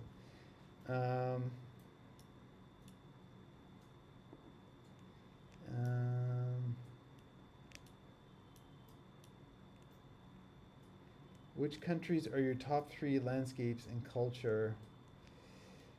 Oh, yeah, well, okay. The States has obviously one of the most diverse sets of geology in the world, so you can't ignore that. Morocco is really special. I really like the Alps in Italy. That was really cool. I like mountains, so. Um,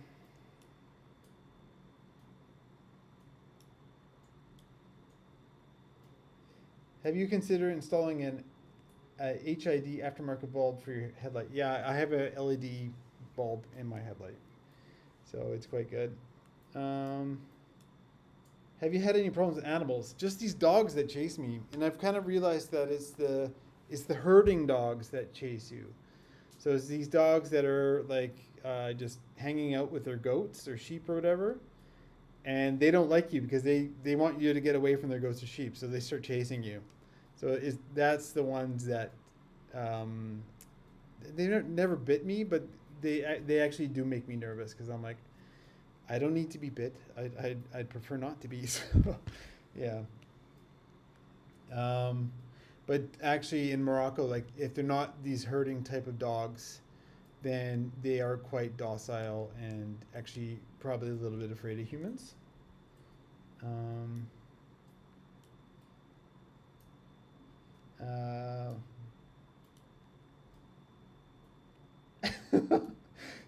Jess is laughing. She said, "LOL, this one made me giggle.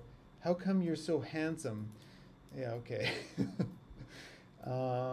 I need a haircut, don't I? Is it hard to stay healthy and well along the way?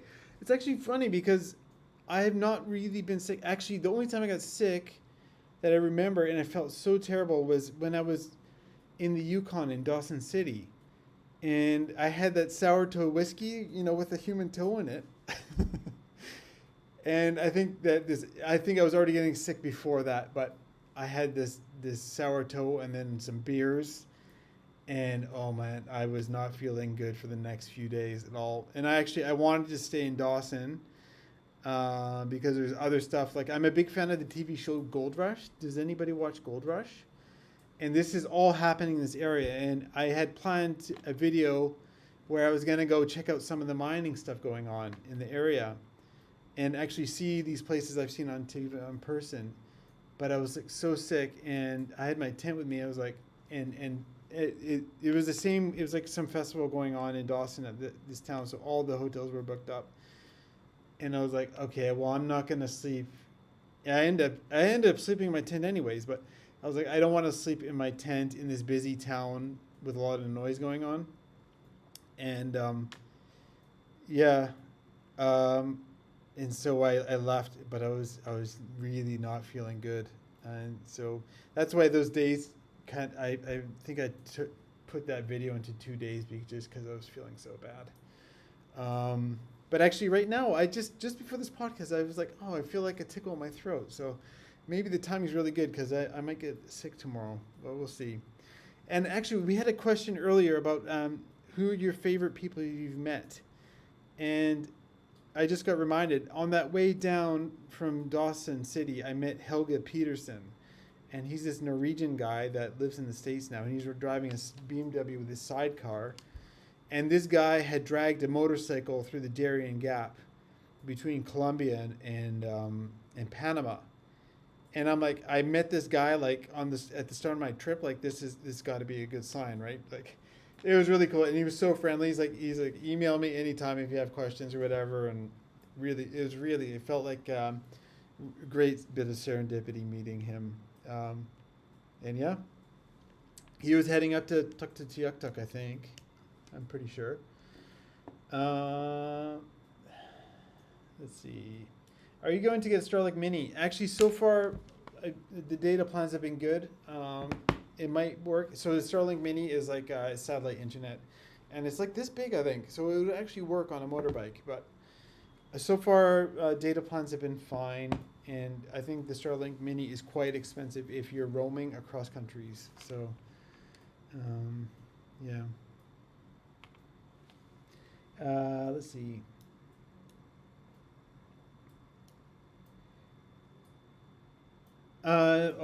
So someone's asking me, based on video analytics and other things, do you regret turning off the comment section for a period of time there? I don't think the comment section, that having comments on or off makes a difference in terms of how a video performs. I think it just removes the audience engagement and your connection with me. I don't think YouTube punishes you for it. And at the time, I really felt like this was the right thing to do because I was just getting beaten to hell in the comments, like, and it was really affecting my mood during the ride, and I was just so unhappy, and every time I went to the comments section, there was like, it was like it was like Russian roulette, like there was a good chance I was going to see something that I didn't like. So that's why I appreciate Jess so much, helping me with the comments. It's just she's basically just making it so anybody who's rude or completely unfair or just just nasty, I just never see it anymore. So, and I definitely appreciate, and I know a lot of you are going through and just downvoting some of these nasty comments because yeah. But yeah, it's just I at the time I really had to do it because my mental my mental space was just so getting so messed up by this, and yeah, I and it was actually like I was just like I had been considering it for like weeks or even months before I did it, and then I go on this ride, and just before the ride I read this like nasty comment, and I'm going on this ride like in a bad mood. I'm like, well, what's the point of this if I'm doing this in a bad mood? So at lunchtime I'm like, okay, there was a video going out that day, and I'm like, okay, I'm turning the comments off and I'm just going to see what happens. And then a little while after that, because I just wanted to see what would happen, and then a little while after that I told everybody why I did that. And yeah, it was, yeah, on like I nobody, none of you or me, and none of you can know what it was like for me, but you just have to trust me in that it is a bit rough. And I know other creators deal with this, and I had a bunch of other creators reach out to me after saying like completely like sympathetic to my situation because they've dealt with the same stuff. And yeah, that being said, I'm glad I was able to find a way to turn them on, and that Jess is able to help me just deal with it, because it's just it is really hard. And the thing is, like, you're putting yourself, your own life out there. This is what you're seeing on camera is me. And when people are critical about, like, I don't know, maybe a personality flaw or some physical attribute or how I did something, like, well, it's hard to not take it personally. So yeah, but yeah. All right, let's see.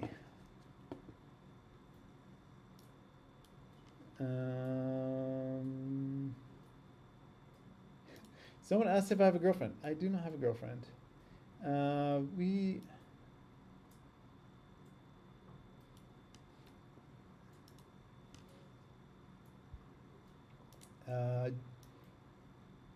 Did you watch Departures? Now, I recognize this name, but I don't.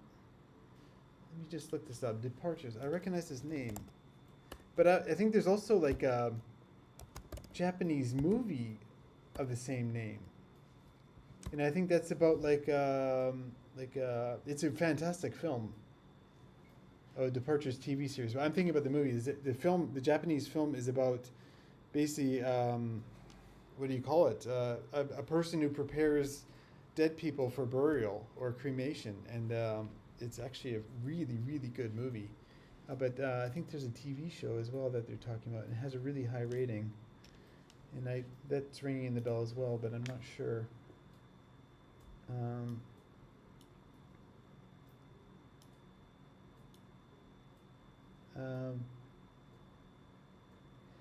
It would be great to see you make an appearance on a future motorcycle or adventure travel show in the future after your trip.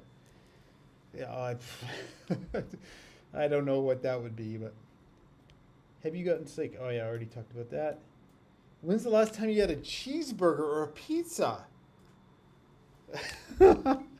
Well, in Morocco there is McDonald's. There are McDonald's in Morocco. So sometimes, sometimes I'm a little embarrassed and I don't want to show that I went to the McDonald's. So I just don't film that bit. But yeah, there has been a couple times I went to McDonald's because like it's a bit like home, and sometimes you just want something easy and cheap and convenient and something you don't have to think about. And sometimes you end up at the McDonald's. But I have to say, after Morocco, I forget what city it is, but at it's some certain point in Morocco, there are no more McDonald's until you get to South Africa. Like you ride the whole length of Africa until you get to South Africa, you never see another McDonald's. So if that's kind of, I don't know if that's a good way to show, you know, what Africa is like. For you, a McDonald's is probably 20 minutes away.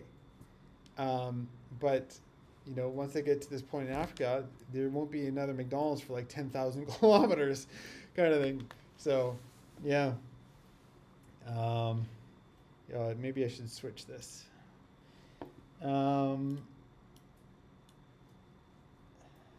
Let's see, how many people ask finance questions a lot, and you know, I don't keep a budget. I don't think about it, but obviously, I try to choose the cheapest option. So often, the Airbnb is the cheapest option because I can cook for myself. Whereas if I go to a hotel, then I have to go out and eat. I find the Airbnb is cheaper. And then if I'm not going to Airbnb, I usually pick a hotel on the cheaper end. Now, like in the Netherlands, I stayed in a hotel there for a little while, and man, the Netherlands is one of the most expensive countries in Europe, and yeah, it's probably why I didn't stay as long there as some people might have liked, but it's so expensive in the Netherlands, and I think Scandinavia as well. A lot of these places. As soon as you cross into France, it gets a lot cheaper. Um, Are you planning to stop at the Tom? I love this question. Are you planning to stop at the Thomas Dambo Trolls in Singapore? I would love to. Here, let's get the troll map out. Let's get the troll map out. Oh, thank you for that question. I really appreciate that. Let's get the troll map out. The map is a little slow, maybe, but. So basically, you've seen in some of these videos that I've visited these trolls, and the last one was in Luxembourg, and you can see like he's got these trolls all over the planet, and basically, if you look at my route, the next one is going to be maybe in China, but I don't know if I go to that part of China, and then obviously this one is Singapore. So I don't know if you can. Usually there's something I can click on here, but some of them exist, but some of these X's, the trolls have been removed. And then the next one after Singapore, maybe, who knows, maybe we'll end up in Korea, but would be Australia in Perth. So yeah, I would absolutely love to see this one in Singapore. The problem with Singapore, it's like this tiny little country. It's a city state, and it may not actually make sense to enter Singapore from Malaysia because you would just maybe go from Malaysia to Indonesia. So, but yeah, I would love to. Maybe you could just do it as a day trip because it's so small. You just take a bus or something. But yeah. Let's see.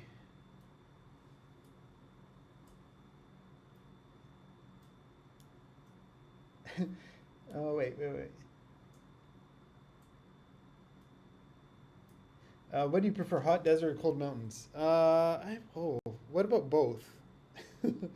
Hot desert mountains. I'm generally a mountain guy, for sure, but the desert's very cool.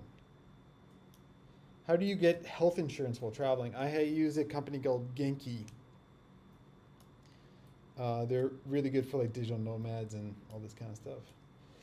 Do you have any other sports you like, such as surfing or sailboard? Basically, mountain biking is my first love. I've tried surfing before. I wasn't so good at it, but I bet if I keep trying, I'll get better. Hiking, does that count? Oh yeah, someone asked about the wooden sculptures. Yeah, so we just looked at the map.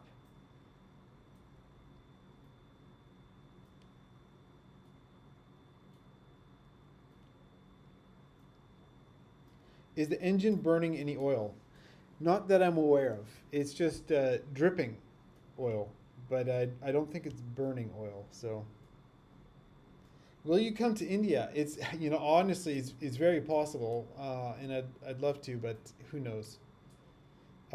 India is a little bit optional, but um, it there's one thing I'd love to do in India is you can take the train. The railway is really famous in India, and you can actually load your vehicle onto the train. So you can I think you can, what is it, Mumbai to, I don't know, but you can load your motorcycle onto the train. And so I would love to just do one segment on the train with the motorcycle on the train, just to do the Indian thing.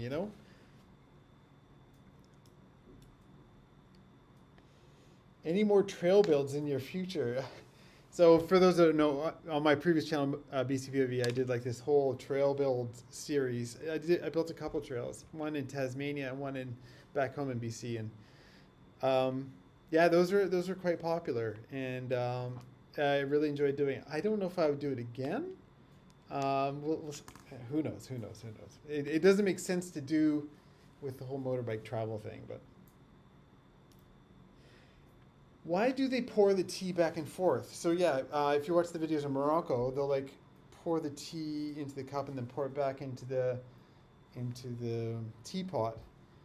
And I'm not sure exactly, but I think it makes it taste stronger, and I think they're also aerating the tea. So I think every time they pour it, it enhances the flavor, and it's really nice.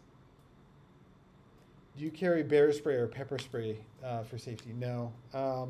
So just like weapons, crossing borders with bear spray or pepper spray is like a controlled thing. So it can be tricky. Though I think between the States and Canada, it's okay. But obviously it's not something you can fly with. I think you just have to tell them that you have bear spray. I remember they asked when I went from Yukon to Alaska, do you have bear spray? I'm like, yeah. Can you briefly talk about your art background? Geologist Jeff. Okay.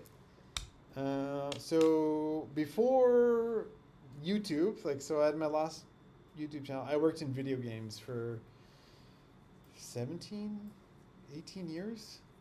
I graduated from high school and I went straight into video game industry, and I started making art for video games. So that means I was making characters at the start of my career. So I worked on games like Need for Speed, Underground, both Undergrounds, and then I started doing environments, and I worked at a place called Relic Entertainment, and I worked on Age of Empires 4. Was it 4? Anyways, during Age of Empires, I had left and I started doing YouTube full time with the mountain biking stuff. So yeah, I spent 17 years of my life making art for video games. And at the start of my career, it was very exciting. But by the end of that career, I was getting pretty over it and pretty bored. So yeah, it's especially at the start, it's like a pretty intense industry. There's a lot of overtime, and you really have to perform, and you have to be good at your job. It's not an easy job, so yeah. And so yeah, that's a lot of those skills I learned with computers kind of transferred over to YouTube. Although there's a lot of things I had to learn to make YouTube work, but yeah. What's the longest you went without a shave or haircut? I don't know, 2 months. I end up looking pretty shaggy sometimes, right? I just shaved recently, but I don't know. Should I go like full feral and just go like long hair, like Tarzan or something, like full Bushman? Did you take some stroopwafels back home and I didn't get any. I'm pretty sure I had stroopwafels at friend's place, like at Jeroen's, and Jeroen even made me pannenkoeken, which oh, it's so good. He made me pannenkoeken. The pannenkoeken is basically a Dutch pancake, and it is so good. This is so the Dutch cuisine is not amazing except for the sweets. The sweets are exceptional, but like yeah, like Dutch cuisine for dinner. The Indonesian in the Netherlands is really nice though.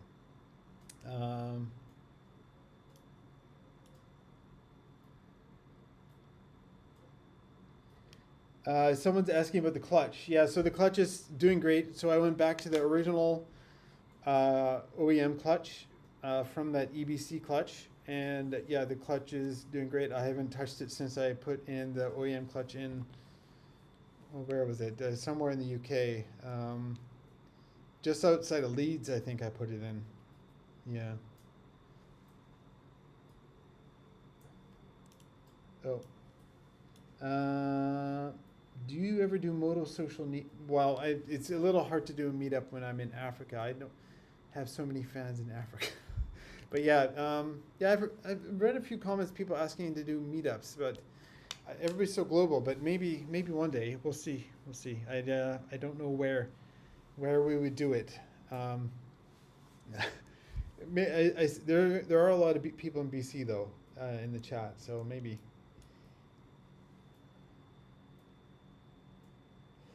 Someone's asking, you don't have donate buy me a coffee super chat enabled. Yeah, I don't. I turned off super chat for the chat because I find it really distracting to have these chats, paid chats, where I feel obligated to answer the people that are paying. I feel like it's a little unfair or unbalanced. But yeah, if you do want to donate, I have a PayPal link in the description, and then of course Patreon.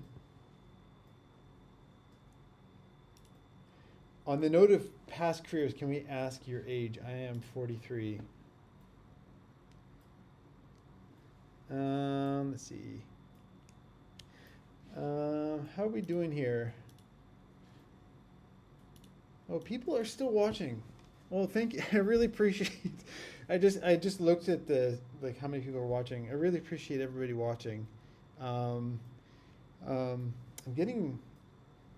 I haven't had dinner yet, and I might want to make dinner here pretty soon. Someone asked if I've ever replaced my shifter. My shifter is still original. If you remember, on the white rim in Utah, I bent it, and then I bent it back, and so the shifter is fine. I think at Jeroen's place we kind of, or maybe it was at Jay's place, we kind of twisted it and made it a little better. Uh, and then the clutch cable broke once off camera in near Carlisle, and then it broke again in London. You guys saw that. It, and then I replaced. I put in a new.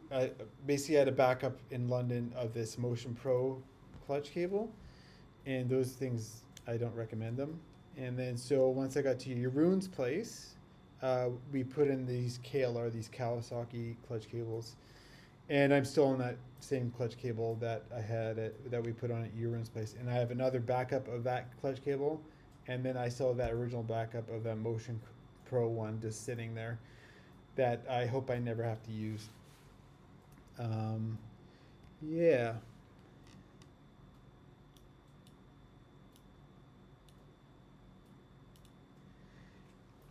I get a lot of these requests about the gear for the bike, and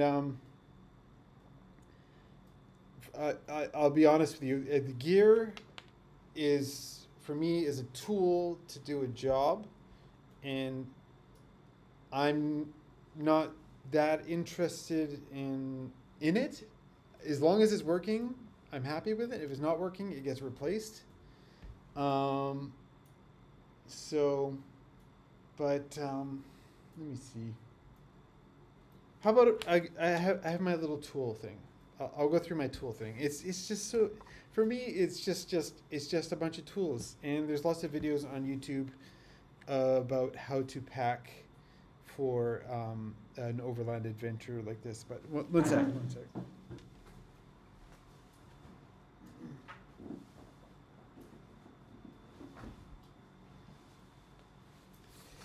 Okay, so this tool, you guys got a full screen here? Yeah. So this is like a climb tool case that is completely overfilled, and it is just packed to the brim. So, okay, first thing first, this is like a, oops, seal doctor. So basically this will slide under the fork seal, and it'll, if you can see this hook here, this hook, basically it'll pull dirt that's under the seal and it'll pull it down into this. And then basically this basically does the same thing. So yeah, and you don't necessarily need this. You could use like a piece of bottle, like a piece of plastic bottle, and just cut it up into a decent shape, and that will fit under the fork seal as well. But this is just a nice thing to have because it's there and it works, and these ends are kind of tapered, and yeah, it just works. So at Jay's place, I got a JAS screwdriver. Actually, the handle is so big on this. But yeah, so this JAS is a Japanese industrial standard screwdriver. So a lot of Japanese bikes will have this specific. In North America, we'd call it a Phillips head, but it's actually different. So this one won't slip out, whereas if you get a Phillips screwdriver, it'll slip out of screws and wreck the screw. I got a bunch of grease. I don't use it that often. It's actually taking up a lot of space, but always good to have grease. I have a Leatherman. So this is like it does a lot of things. Obviously pliers there. I think that it also strip. Actually, mine broke a little bit, so the locking mechanism on the knife, it doesn't lock anymore.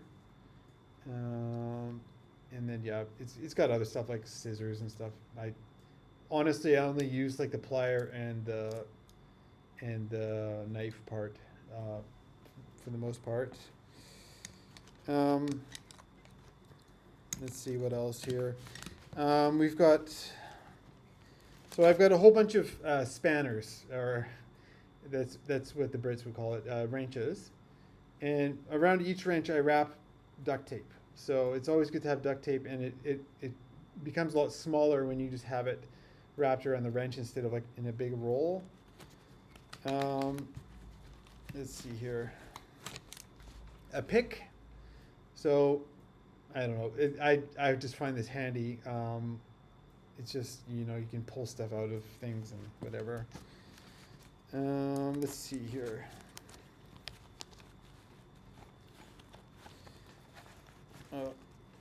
It's always a little bit annoying to take stuff out of this because it goes in a specific way.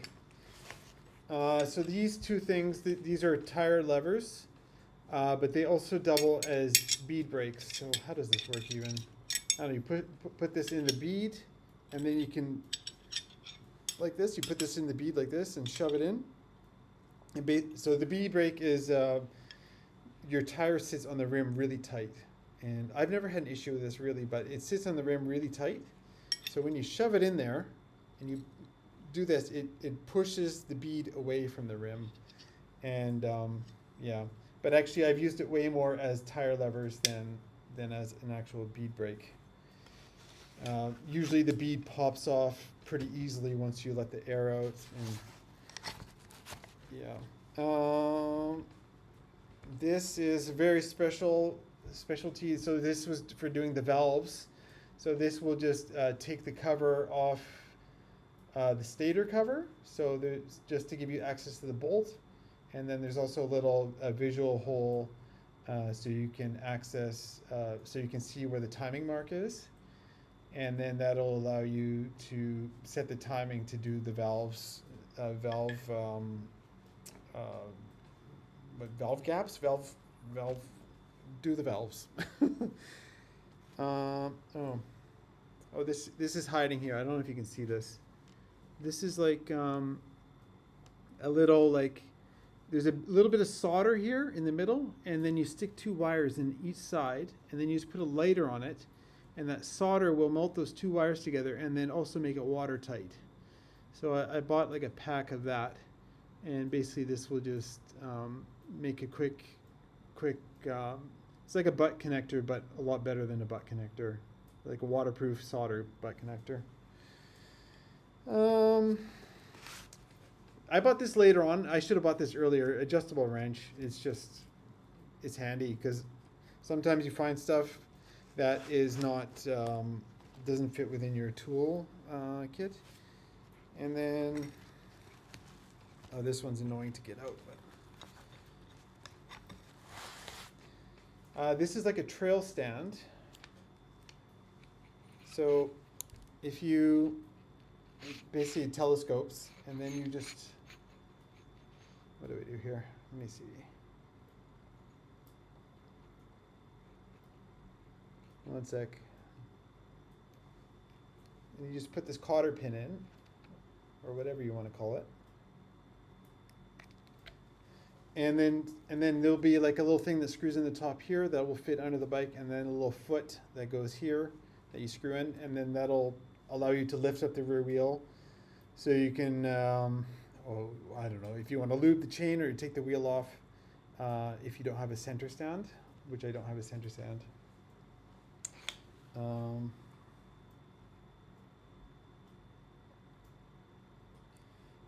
let me just put this back together. Or maybe I'll do that later. It's really simple stuff, really. Loctite, it's important. This is actually the same multi-tool I used when I was a mountain biker. So it actually has a bicycle chain brake on it and stuff, which I absolutely don't need, but all the Allen keys are important. Looks like I got an extra link, chain link. Patch kit. I bought this patch kit in Williams Lake in BC after I had like those 3 flats in a row, and I haven't used it since. And this is the patch. I forget his name. What's his name? But one of those guys on those V-Stroms or whatever, they gave me this patch, and it's still sitting in here. So I feel so bad I forget their names. This one's interesting. These are valve shims. So basically, when I originally bought those valve shims, they come in a big box, right? And so what I did is I just put them on tape, and then I wrote on the tape just the size of each valve shim. So when I unwrap this, I'll be able to see what number each of these shims is. And then so now I have a whole bunch of valve shims that I could possibly need, but in this really tight, compact thing, instead of like this giant box that will rattle and all this stuff. So yeah. And then like I have the tiny little ratchet and all the sockets to go with it, that kind of thing. So tape measure. But yeah, and then I have, of course, all these feeler gauges, which have come apart in my bag. But yeah, so I have feeler gauges for doing the valves, but which I should probably do, but I so can't be bothered to do the valves again because I have to take the tanks off and take the valve cover off. I'm like, it's probably fine.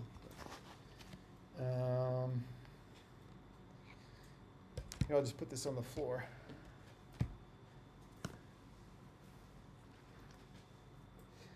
Do I plan to pass by Uzbekistan? I don't know. I have no idea what Asia will hold for me. I'd love to visit a few of the stands for sure, but we'll see.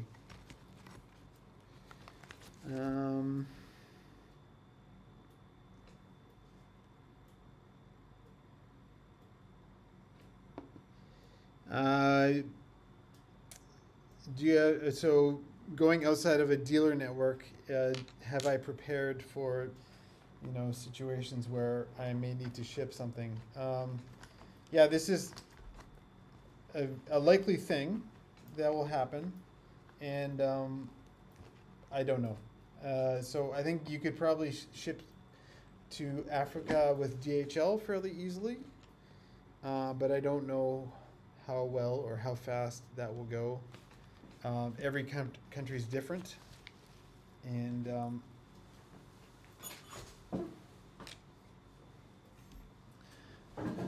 yeah, maybe Jess has put some more questions in there.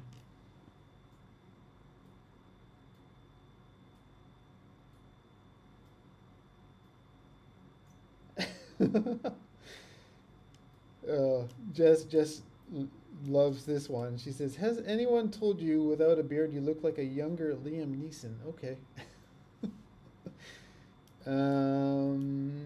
Do you still replace your tires yourself?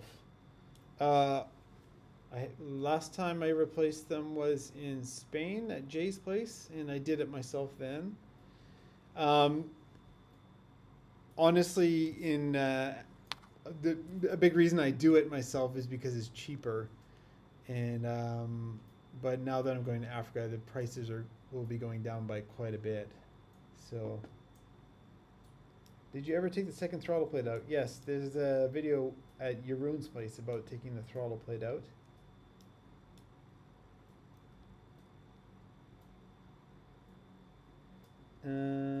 Did anybody ask you how you are? And hopefully the negative comments and reaction don't deter you. I'm good. I'm happy. Yeah, basically they were asking about comments and the negative thing. I'm in a good space. I love Africa. It is so fun here. I everybody should go to Africa. I did this. It's so sad. I think there's people have so many connotations in their mind about Africa and what it is, and I think people are honestly a bit scared. Africa is awesome, and it's full of friendly, welcoming people. And okay, obviously there's things happen like in Morocco. You see some of these hustler guys, they'll bother you and stuff.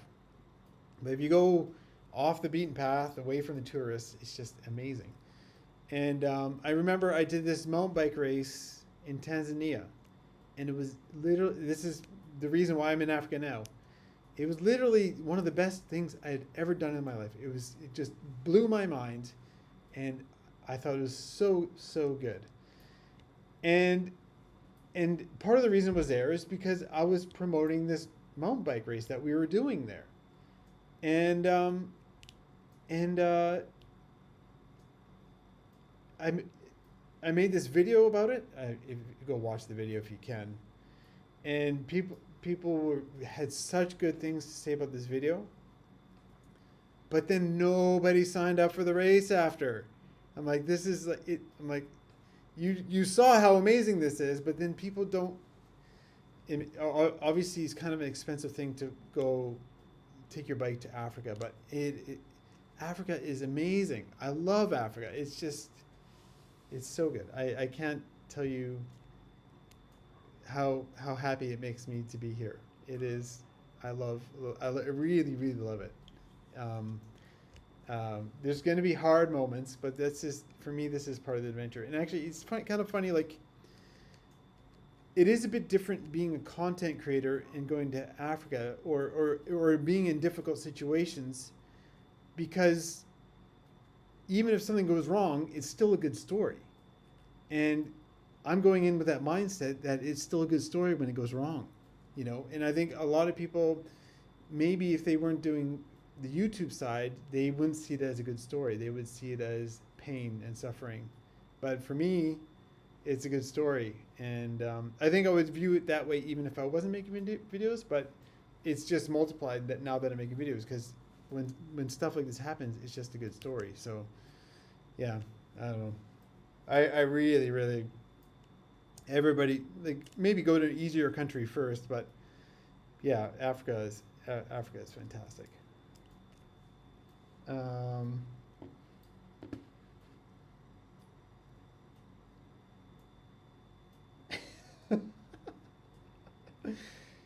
Jess really loves these comments about my appearance. People commenting on my appearance. She's just laughing, sending me these messages in our separate chat here. Um, yeah. Okay. Maybe I'll go back to the chat here. Or let's see. Let's see. Oh yeah. People. I'm impressed. You guys are still watching.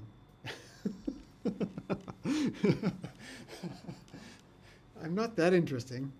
Um, oh yeah, it's kind of dinner time. We've been going at it for like 2.5 hours, haven't we?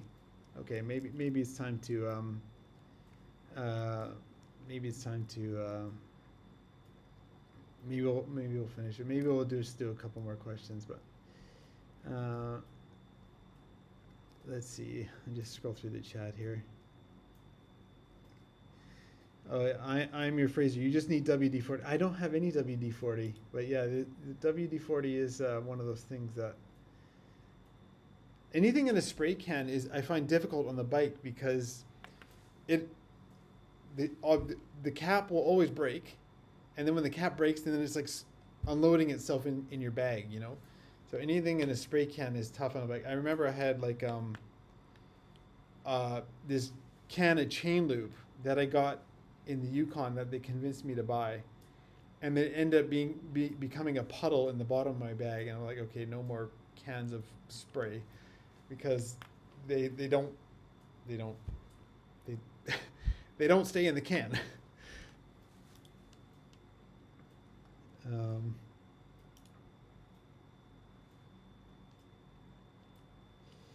Do you think you will connect with some other motor vloggers and ride some routes together? I'm always open to it, but I find the moto vlog world is a little different than the mountain bike YouTube world, in that in the moto world, I'll reach out to other creators and be like, hey, how's it going? Like, you know, we're both doing the same thing. We can maybe, you know, exchange information and talk to each other about stuff. And you know, we'll be able to relate because we're both doing the same thing. But a lot of people, these people, they'll just be like, hi, hey, and then they don't really want to talk. Whereas in the mountain bike world, I have a lot of good friends that are still mountain bike creators, and we still talk all the time. And I don't know why it is. I don't know. Maybe it's because all my friends in the mountain bike world were all North American, but a lot of these moto vloggers are more European, so maybe it's a cultural thing. I don't know, but and of the people that have reached out to me in the moto world, they've been North American. So I it might just be a cultural thing. I don't know. But yeah, I emailed another moto vlogger recently. I won't say who it was, but they haven't replied yet, and I'm kind of expecting that they won't. So I don't know, but yeah.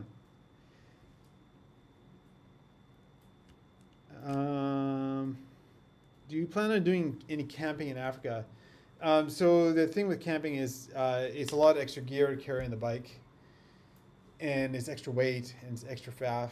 And I'm finding that if I'm not riding, I need to be working. And so basically that means I need to be editing and doing all the stuff associated with YouTube. So it doesn't make a lot of sense to have the camping gear with me and to be camping. The other thing is, like, when you go to some of these more sketchy countries, you are a lot more exposed and more of a target when you're in a tent. I don't really want to talk specifics, but I've read and heard about a few stories about people moto camping or moto camping, and just, you know, not good things happening to them. And so for me, like, I really love camping, especially in North America. It really made a lot of sense. It's fantastic there, but once I got to Europe, like in the UK, if you're going to camp, you'll probably end up camping in some, they call it a paddock in a field, which doesn't really excite me that much. I think in Spain it would have been quite good actually, because Spain is like some big open spaces, which I really like. But yeah, no, I really love camping, but it doesn't quite make sense for what I'm doing. So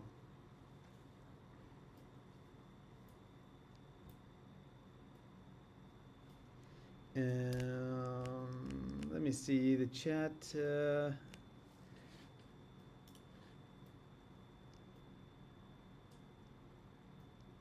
Actually, yeah, so Jess sent me a few more questions that I can't read every comment, but so I'm glad she's doing this. Do you do audio learning for languages? So I really should do this because I spend a lot of time just sitting on a motorcycle on the road for hours at a time, and I should just put on like some cassette tape teaching me French phrases, and I should absolutely be doing this. So maybe I'll start. I just have to figure out what to do, but it's just a matter of I'm actually just doing Duolingo. So yeah.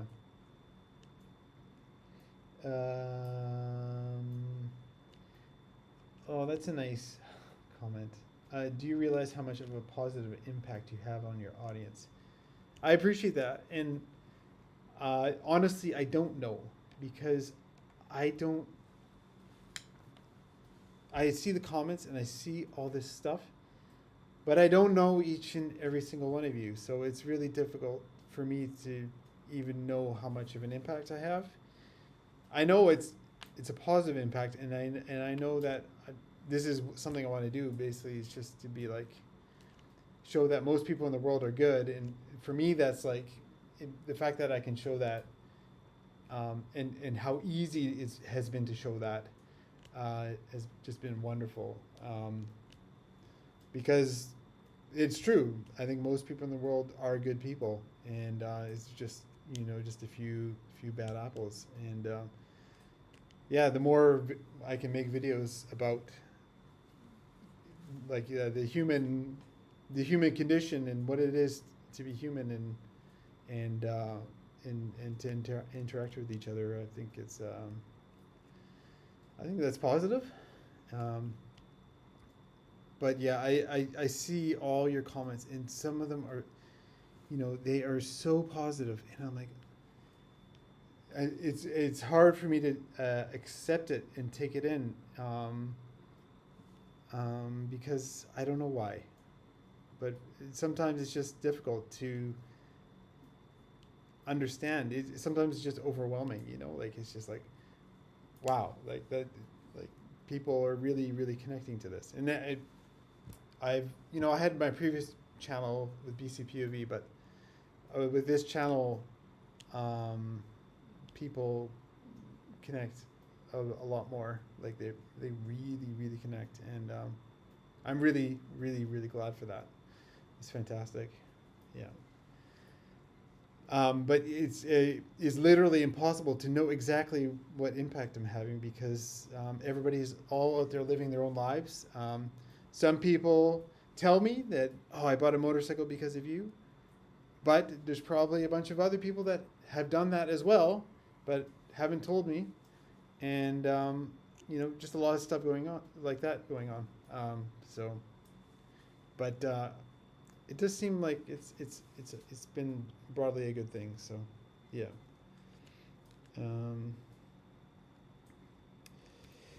Oh, it's I don't know how to pronounce it. Tugi Hauser. He's a fellow creator. I think he's in Ontario, and he was a fellow mountain bike creator, and he's saying he's been watching since BCPOV. So I really appreciate it. Actually, there's a lot of you still watching from BCPOV, and I really appreciate all of you that are still watching. I know it was like a big change from mountain bikes to moto travel, but I guess, yeah, for me, the most important thing is that I'm enjoying what I'm doing. And so, because I know you guys can tell when you're watching the videos that you can tell if I'm into it or not. And And like I still enjoy mountain biking, and but I think with mountain biking, content creation, I was starting to like, okay, maybe I'm getting to be a little bit done with the mountain bike content creation, but so yeah. But the wonderful thing about this channel is that literally every time I go out to ride my motorbike, it's something new, something different is going to happen, and it especially because I'm going to places I've never ever been before, and it's just yeah. So I'm just like, this is awesome. Okay, sometimes like if you're just grinding it down the highway, you're like, okay, well, I'm not really filming that anyways. But sometimes, yeah, I'm not a huge fan of highway. I'd rather be riding off road. But yeah, it's no, I really love doing this, and it's I find it so fun and exciting, and yeah, I don't know, just random, especially in Africa, random stuff happens all the time. It's fantastic. Yeah. Uh, um,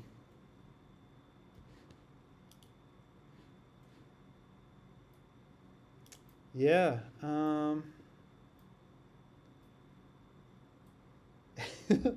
I've got two little boys, and they always ask me if the Motorcycle Man has a new episode. Your videos have been great. A way to introduce them into my own interest of travel and motorcycles. That's cool. Yeah. Yeah, for me, the channel, like, obviously, I like riding the motorbike. I love two wheels. But for me, the first thing is always the travel part of it. And that whole thing. For me, that's the most important. And the motorcycle is more of a tool. But I think the motorcycle is probably one of the best tools for the job. Like gets you to be, gives you access to some of the best places, places that like a 4x4 can take you. And before the trip, I had considered a little bit doing it on a bicycle, but a bicycle is so slow. And then also a bicycle in certain situations like sand or whatever, you just not possible on a bicycle. But a bicycle does give you access to some pretty amazing places that even a motorcycle can't get you.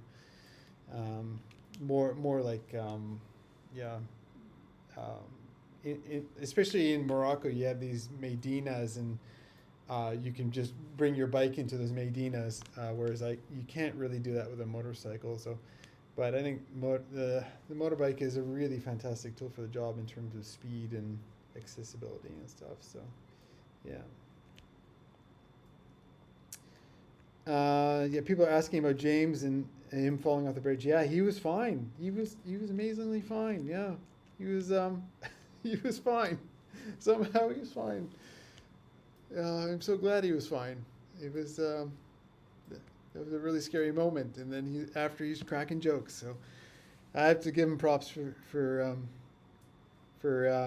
making light of it after. Like it's I think a lot of people would have been really angry, and he was just joking about it. So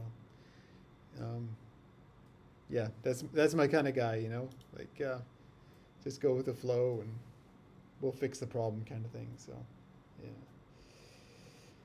Oh yeah. Oh, how are the clothes that you got in Spain working? I think. Oh, my chat's going crazy. The clothes I got in Spain are good. Can I show you? Oh, they're getting a little dirty because they're a light color, but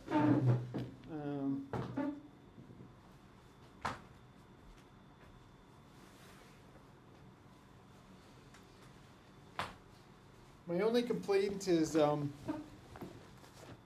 jacket's actually doing great. These climb pants, they're really nice and airy, but this stitching is completely, looks like a rat's nest. Like it's just not designed for what you want to do. It's nice to have that logo there, but it just doesn't look good anymore. But otherwise, the pants are really good. And I have a Revit jacket that's totally fine. Yeah.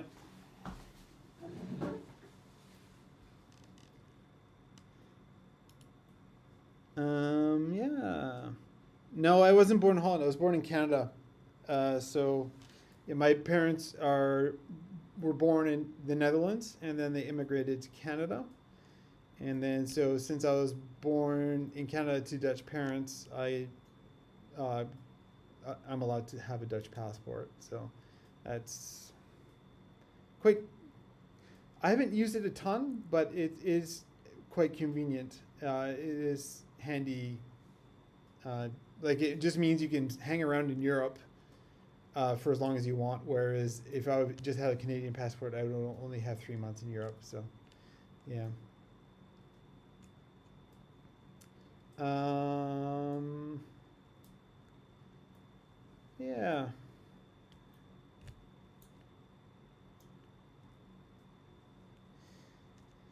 Uh, Real Girder says, I can't wait till you get to Slope Point. He's been there himself, and it felt surreal to get to the southern point. Yeah, I've seen pictures already. Like, it's a pretty windy place. I think the trees are blowing, like, sideways there.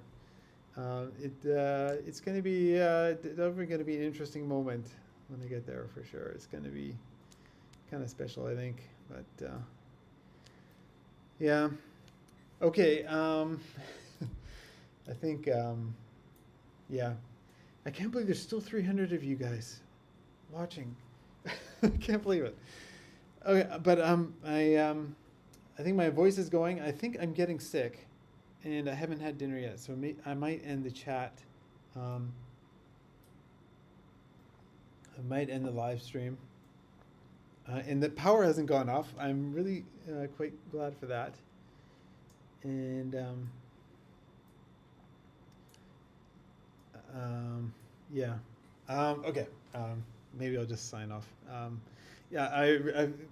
Everybody, I can't believe.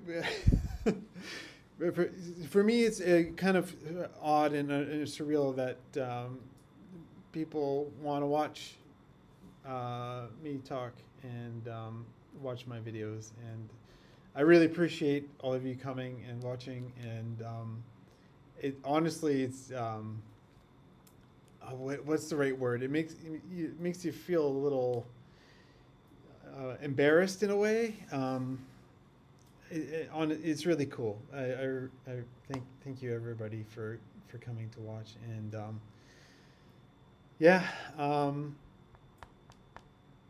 Oh, I want to say one thing. The next video coming out, I had a little incident with the video quality. Basically, I accidentally deleted a bunch of the videos and had to use lower quality video. So the next episode is going to be a little bit lower quality. I was so upset when I found out I did this. Really, I spent a couple of days trying to recover the footage. I couldn't do it. So sorry about that. The next episode is going to look a little bit crappier than normal, but then after that, it's going to look good again. So apologies for that. Yeah, it's there's often little technical things happen, and like if you remember in BC, I went to visit the Salmon Glacier, and the mic in my helmet wasn't working, and that was like one of the best days of my trip. And I went to go look at the footage after, and there was no audio, and I'm like, oh. So yeah, sometimes these things happen, and hopefully the next video isn't too unwatchable. I'm sorry about that, and yeah. Okay, and thank you for all the congratulations for 100K. It's because of you guys pressing the subscribe button and probably telling your friends and doing this kind of thing, and maybe YouTube just told you about my videos and all this stuff. So I really appreciate you all watching and tuning in. And yeah, it's oh, maybe that's the word, overwhelming. It's a little overwhelming to be able to be talking to you all like this, but I hope I could answer all your questions and give you a little bit of insight into the trip. And yeah. Okay, I'm gonna press end stream here. Okay. I'll see you. Bye, guys. Thanks so much. I'll see you. Click. Click.